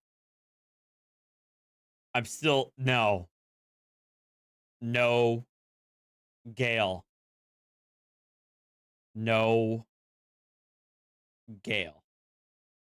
Never. I'd much sooner debate a flat earther than watch anything from Gale, okay? Oh, there was a video that Van uploaded that involved a cop and a sledgehammer. I haven't seen this yet. Hold on. I have not seen this one yet. Welcome back to the Van Balian channel, guys. Yes, that was a Hanover Sheriff's deputy with a sledgehammer about to remove a sovereign citizen's car window for refusing to comply. Get your popcorn ready for this one. All right, Miss Ward. Jassa, I would rather drunkenly, embarrassingly sing shanties for an entire night than watch anything from Gale. I'm going to explain something to you real quick, okay? So you have two options here. I can give you a summons. The vehicle's being towed regardless, and you can be on your way. Y'all are not going to steal my vehicle today, sir. The second option. I'm self-employed. Everything I have in this car is for my business. If you take my car today, you're going to have a serious lawsuit. Okay, the second serious option. lawsuit. The second option is we have to take you out of the vehicle the vehicle still gets That's towed. not gonna happen either. The vehicle Well, still you're gets gonna have to towed. take me out the Okay, vehicle. Can I then. explain it to you, ma'am? Go ahead. The vehicle still gets towed, and you go down to the jail and get charged with obstruction as well. I'm not obstructing anything, sir. There's no crime that's been committed. He's putting on. Oh, they're I've putting on the already gloves. explained to you the crime that was committed. They're You were putting on the driving- gloves now. I feel very threatened right now. I feel. Well, if you know what they're doing when they're putting on the gloves, maybe that should signal to you to like get out and save yourself the cost of a new window. Very threatened. I'm safe right here. I'm gonna exercise my Fourth Amendment right to stay right in my vehicle. Like I said, I'm just letting you know your two options. Either you go to jail today. I'm gonna let you know your options. You let me carry on my way to travel That's not an freely, option now. unmolested, or you're gonna have a lawsuit. That's your options. Like I said, the vehicle is getting towed. You can either go to jail, or I can give you some summonses, and you could go. You're on gonna your way. kidnap me? You mean kidnap me? No. Yeah, that's kidnapping. Okay. I haven't committed any crimes. Those are the two options. Sir, I have not committed any crimes. I'll give you some time to think about it. Tell me So what the- crime I've committed. I told you were driving without your license. I'm not operating in commerce, sir. What don't you understand about that? I'm not operating in commerce. Okay, like I said, those are your two options. I'll give you some time to think about it before the tow truck gets here. But one way or another, you're going to have to get out of the vehicle. And saying you're not operating in commerce when not 2 minutes ago you called it a business vehicle is a little bit of a contradiction, don't you think? A little bit. What is he doing? I feel very threatened right now. Can you roll this down so I can talk to you? I can hear you just fine. Can you hear me? Yep. If you don't get out of the car, I'm just being a voice of reason, okay? We're going to have to damage this vehicle, and you're going to have to pay for the damages. Sir, you're going to pay for the And damage. you're going to get injured coming out of this. I am Ma'am, exercising my Fourth Amendment I'm not right. listening to what you're saying. You're violating my Ma'am, rights. Are you listening to me? Are This you listening to vehicle is me? gonna be damaged when we have to forcefully remove Well, it from this vehicle. then You you're understand going to that? pay for the damage. You will be understand that? sued. You're paying for the damage. You ma'am. will Do be understand sued that? if you hurt Ma'am, me do you or my understand property, me? sir. Ma'am, do you understand me? Sir, Ma'am, do you understand me? you're threatening me Ma'am, right now. You're gonna get injured I and your feel car's very gonna be threatened damaged when you right come out now, of this vehicle. Do you sir. understand that? Or I you feel think very you're threatened right Hey, now. ma'am, did you hear what I said? I feel very threatened right Are you now by talking over you. me or are you listening to what I'm saying? Sir, Are you talking over me or are you listening to what I'm saying? you're threatening me You're right gonna now. get hurt and this vehicle's gonna get damaged when you come out of this Are vehicle. you threatening to hurt If me? you don't come out of this vehicle... Are you this is what's threatening to gonna hurt happen. me? Are you threatening to hurt Ma'am, me? You are going to get hurt if you don't get out Are of this you vehicle. threatening to You hurt me? understand that. Are you threatening to hurt You me? might be hurt if you have to get force removed from this Are vehicle. you threatening to hurt me today? She's got a knife in the center console, by the way. Oh, whoopee. It's a 1-inch blade. Come on now. Oh, no, that's important to know. Bro, what? Y'all gonna, I do not plan on using my knife. Do y'all plan on using your guns? It's a 2-inch knife. I thought it was 1 inch. Now it's a... My God. Can y'all see my hands? Y'all gonna trigger happy shoot my fucking ass? Oh, she has the private tab plates right on the front. Oh, no. A sovereign citizen with a persecution complex. Never seen that one before. Just leave the knife alone and you'll be fine.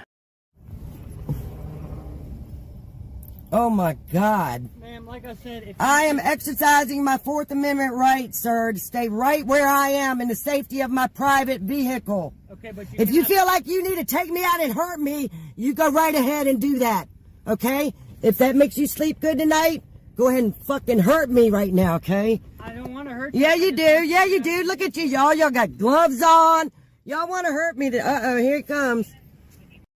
Well, I mean, it's for their safety. I mean, you could not be hurt by getting out of your car, but you're forcing their hand. That's the problem. Here he comes. Here he comes. This is really sad. We live in America. This is fucking sad. This Oh, is I'm sorry. This is America. Our last defense of our rights, and they're violating every Oh, I'm sorry. This is America. one of them. No, you just don't understand them. That's the problem. Channels like Freedom from Government selling these Yeah, Trent Goodbody. I wonder how he's doing. private plates have a lot to answer for, yet they are nowhere to be seen when it comes to the fallout. Title USC Title 18, 241 and 242, deprivation of rights under colorable law. Color of law. I feel very threatened right now. I'm going to call 911 and let them know that I feel very threatened right now. All right, then it's going to be a misuse of the 911 system. Your last chance to either... I feel very threatened right now. Y'all are planning on hurting me right now. They're planning on hurting me right now. Ma'am, no one's planning on hurting you. Yes, you are. You're violating my rights, sir. You are violating my Fourth Amendment right. I've already tried to explain to you multiple times. I'm in a private parking lot. You were not when I saw you driving down Bell Creek Road. Where am I right now? Right now, you're in a parking lot. I'm in a private parking lot. I observed you. What is it with people who think that traffic stops like operate the same as like tag? That if you make it to home base, the cops can't do anything to you.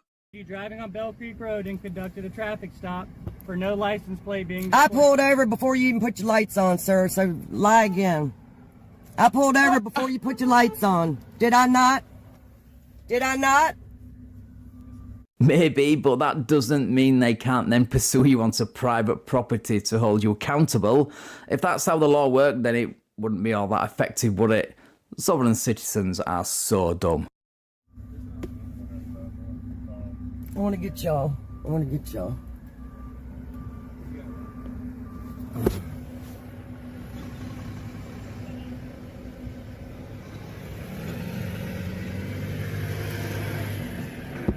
He is fixing to do me.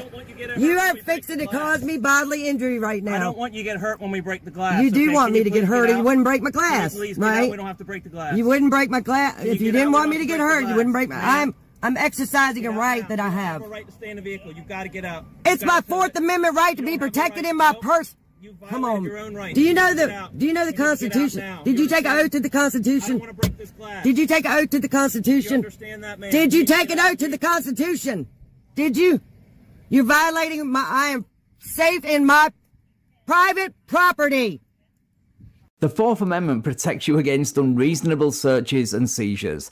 Asking you to step out of your vehicle for failing to comply in a traffic stop, and because you have a knife in the vehicle, is not unreasonable. I do not want to get out. Y'all are threatening me to do me bodily damage, to steal my property.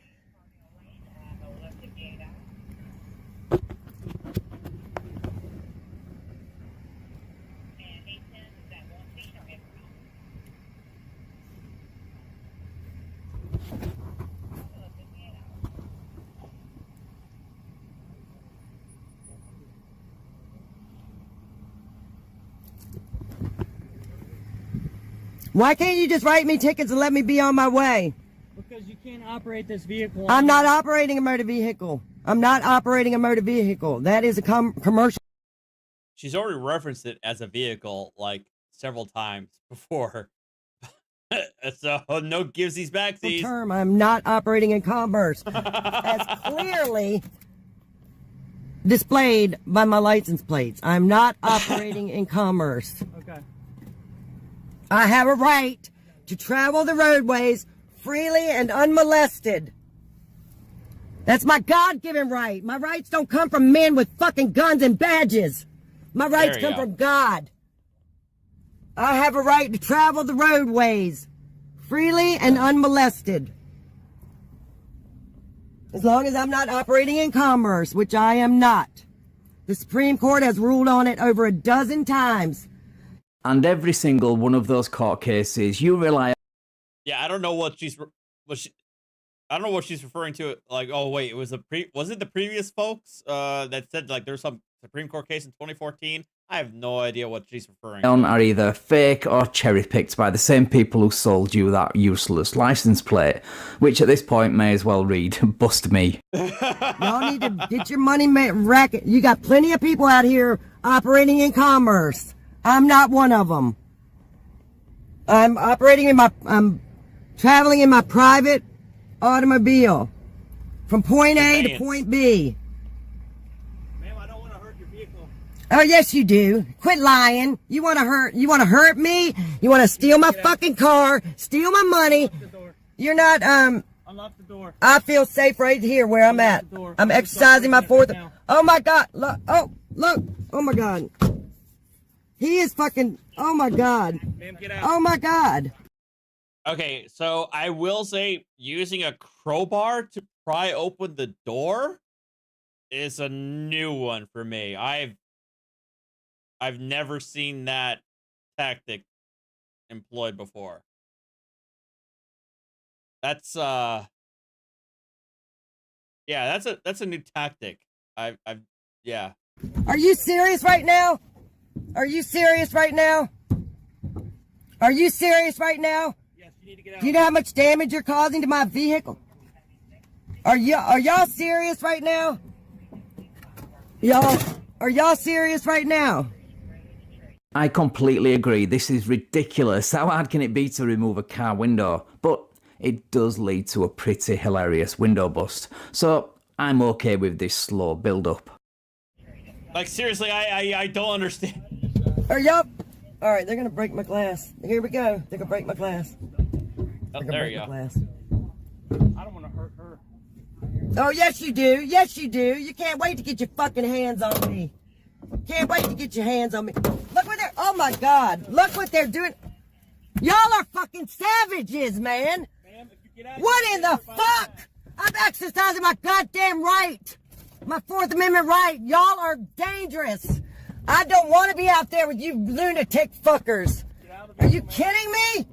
The fuck would I get out for? Y'all just gonna manhandle me and hurt me. Look, they broke my glass. They broke my... I have to pick up my granddaughter today. I have to pick up my granddaughter now. She, of course she's a grandma. Y'all done broke my... Oh my God. Oh my God. This is America, land of the fucking free. This is America. I thought this was America. Oh, I'm sorry. I thought this was America. This is America right here, guys. This is America. Y'all are live, by the way. You're live.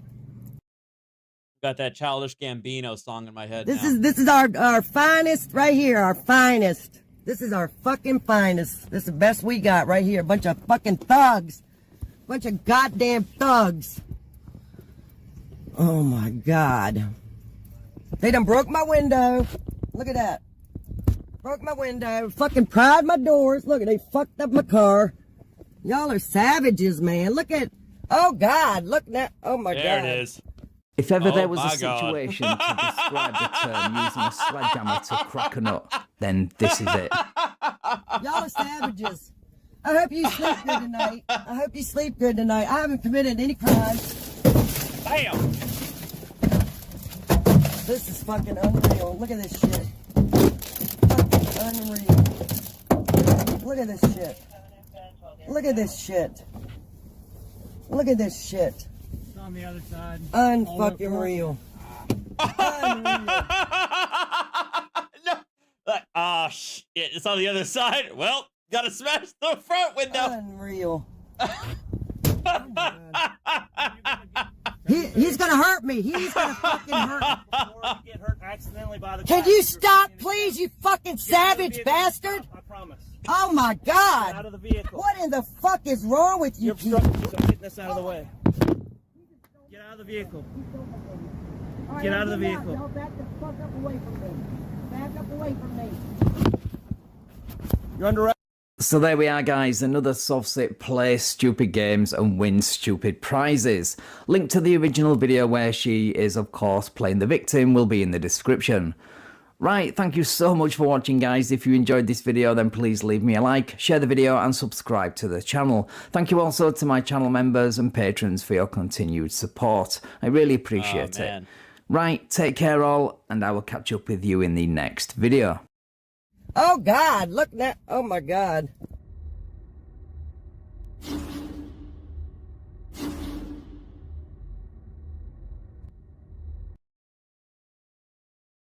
All right, this was a quick. There's a quick one here from Van Valley. 5 minutes.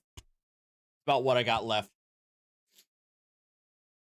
and it looks like it's a UK. It's a UK Sov. Uh oh. Can you give me your name, please, sir? I can't. I'm sorry, I don't know the question. At the moment, and you're under arrest. Driving otherwise. What for? You don't have to say anything, but it may on defence. If you don't mention when questioned, wait. Court. Anything you do say may be given in evidence. Right, wait, let me give you the details. Well, too late for that now.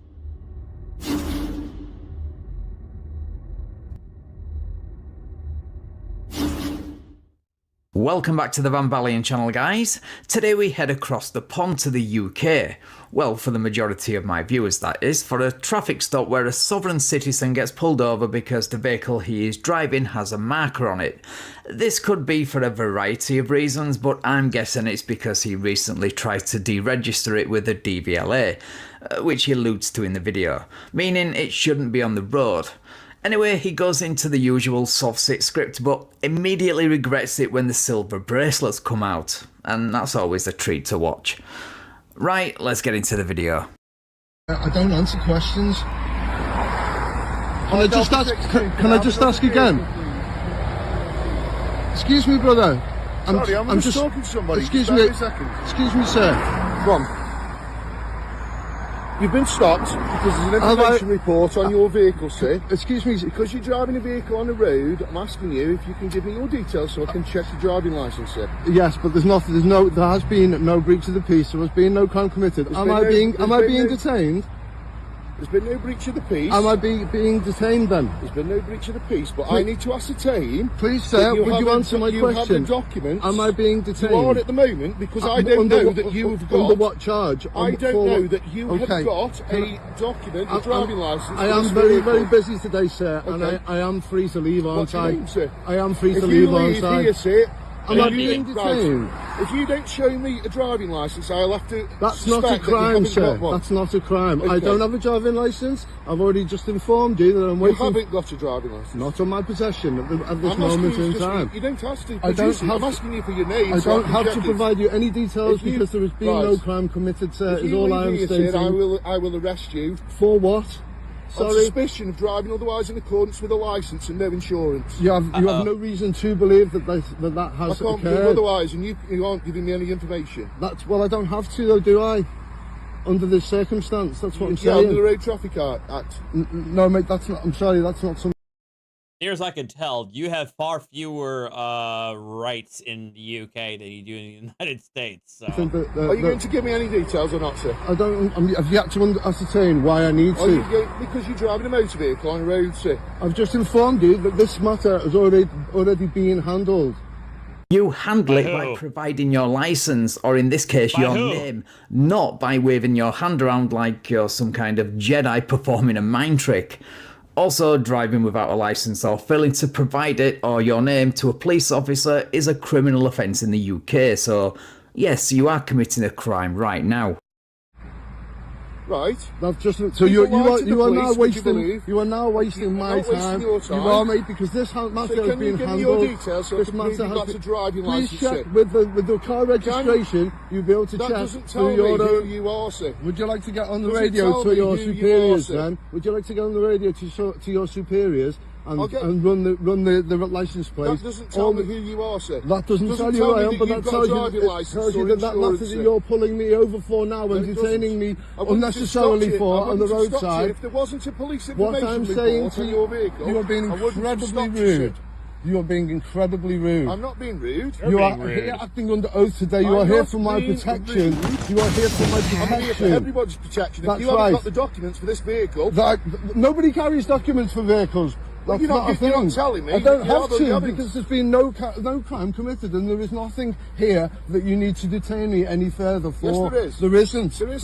You've yet to. Have you got a driving licence for this vehicle, sir? I do not. What? You don't have driving licences for vehicles. You have driving licences for the person. Can you? Come on now, mate. You're keeping me up. If you'd like to send me any of the particulars, further details for this incident, can you give me your name, please? I would happily accept them via the post. Can you give me your name, please, sir? I can't. I'm sorry, I don't know the question. At the moment, and you don't. Can you be tarred and feathered in the UK? Is that still a legit punishment? Under arrest, driving otherwise. What for? You don't have to say anything, but it may on defence. If you don't mention when questioned. All right, wait. Anything what about UK bros? Giving an evidence. Right, wait. Let me give you the details. Let's do this properly. Well, you're not doing it properly, are you? Do it properly. You're not doing it properly, are you? Oh, I like how he suddenly wanted to identify as soon as those silver bracelets came out. Did that same begging and crying continue? And is that why you cut the video off so abruptly? What a shame. I would have loved to see that. Anyway, thank you so much for watching this short clip, guys. If you enjoyed it, then please leave me a like, share the video, and subscribe to the channel.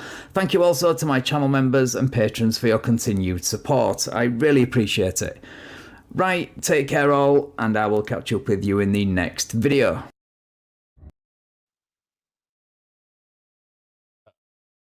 I don't know, I just thought it was good to be able to, you know, something nice, you know, instead of something terrible, but everybody always expects something. Okay, so should I join this dude's StreamYard and debate him on Flat Earth while I'm pretty buzzed? What do you guys think? Terrible, and I thought that was a good example. Everybody was, and I built it up to be. I tricked you. I tricked you with your own thinking again. Yeah, man. So anyway, there's. No, no, no, hell no, no, yes, no. Oh, where'd my article go? Okay. Oh, there it is. Great. Go for it. So the first 360-degree camera in space end flat earthers arguments no, yes, once and nah, for all. Y'all, this is no. it. So after I show you this article, all right, fine. All and right, the subsequent video, I guess. All right. It's okay. We're done. All right. Thank you guys. Have a good night. I will try to stream tomorrow. Hopefully. I will try to stream at least once tomorrow. Or not tomorrow, but once this weekend, either Saturday or Sunday. So we'll come back to that. Should be good. Should be fun. You guys have a good night. You know what, guys? All right. Look. How about this? I'm gonna stop the stream. But if you guys really want me to actually go on this dude's StreamYard, I might go back on my Discord. Okay, I'll stream it on Discord. So we're gonna stop the stream here on YouTube. But if you guys want me to actually jump onto this dude's BS, I'll go into Discord and we'll go from there, okay? Have a good night. Take care. Hit that like button on your way out. I'll see you next time. Adios.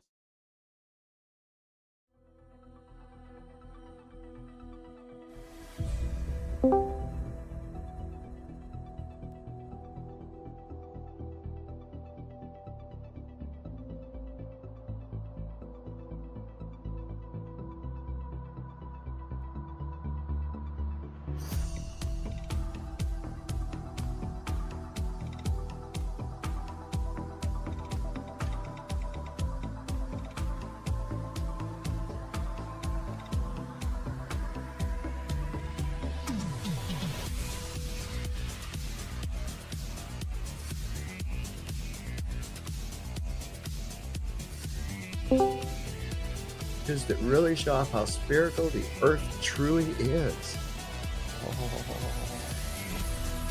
Oh man! Shot from the space shuttle. Right now, there's globies reading this, and they're sitting around in their underwear.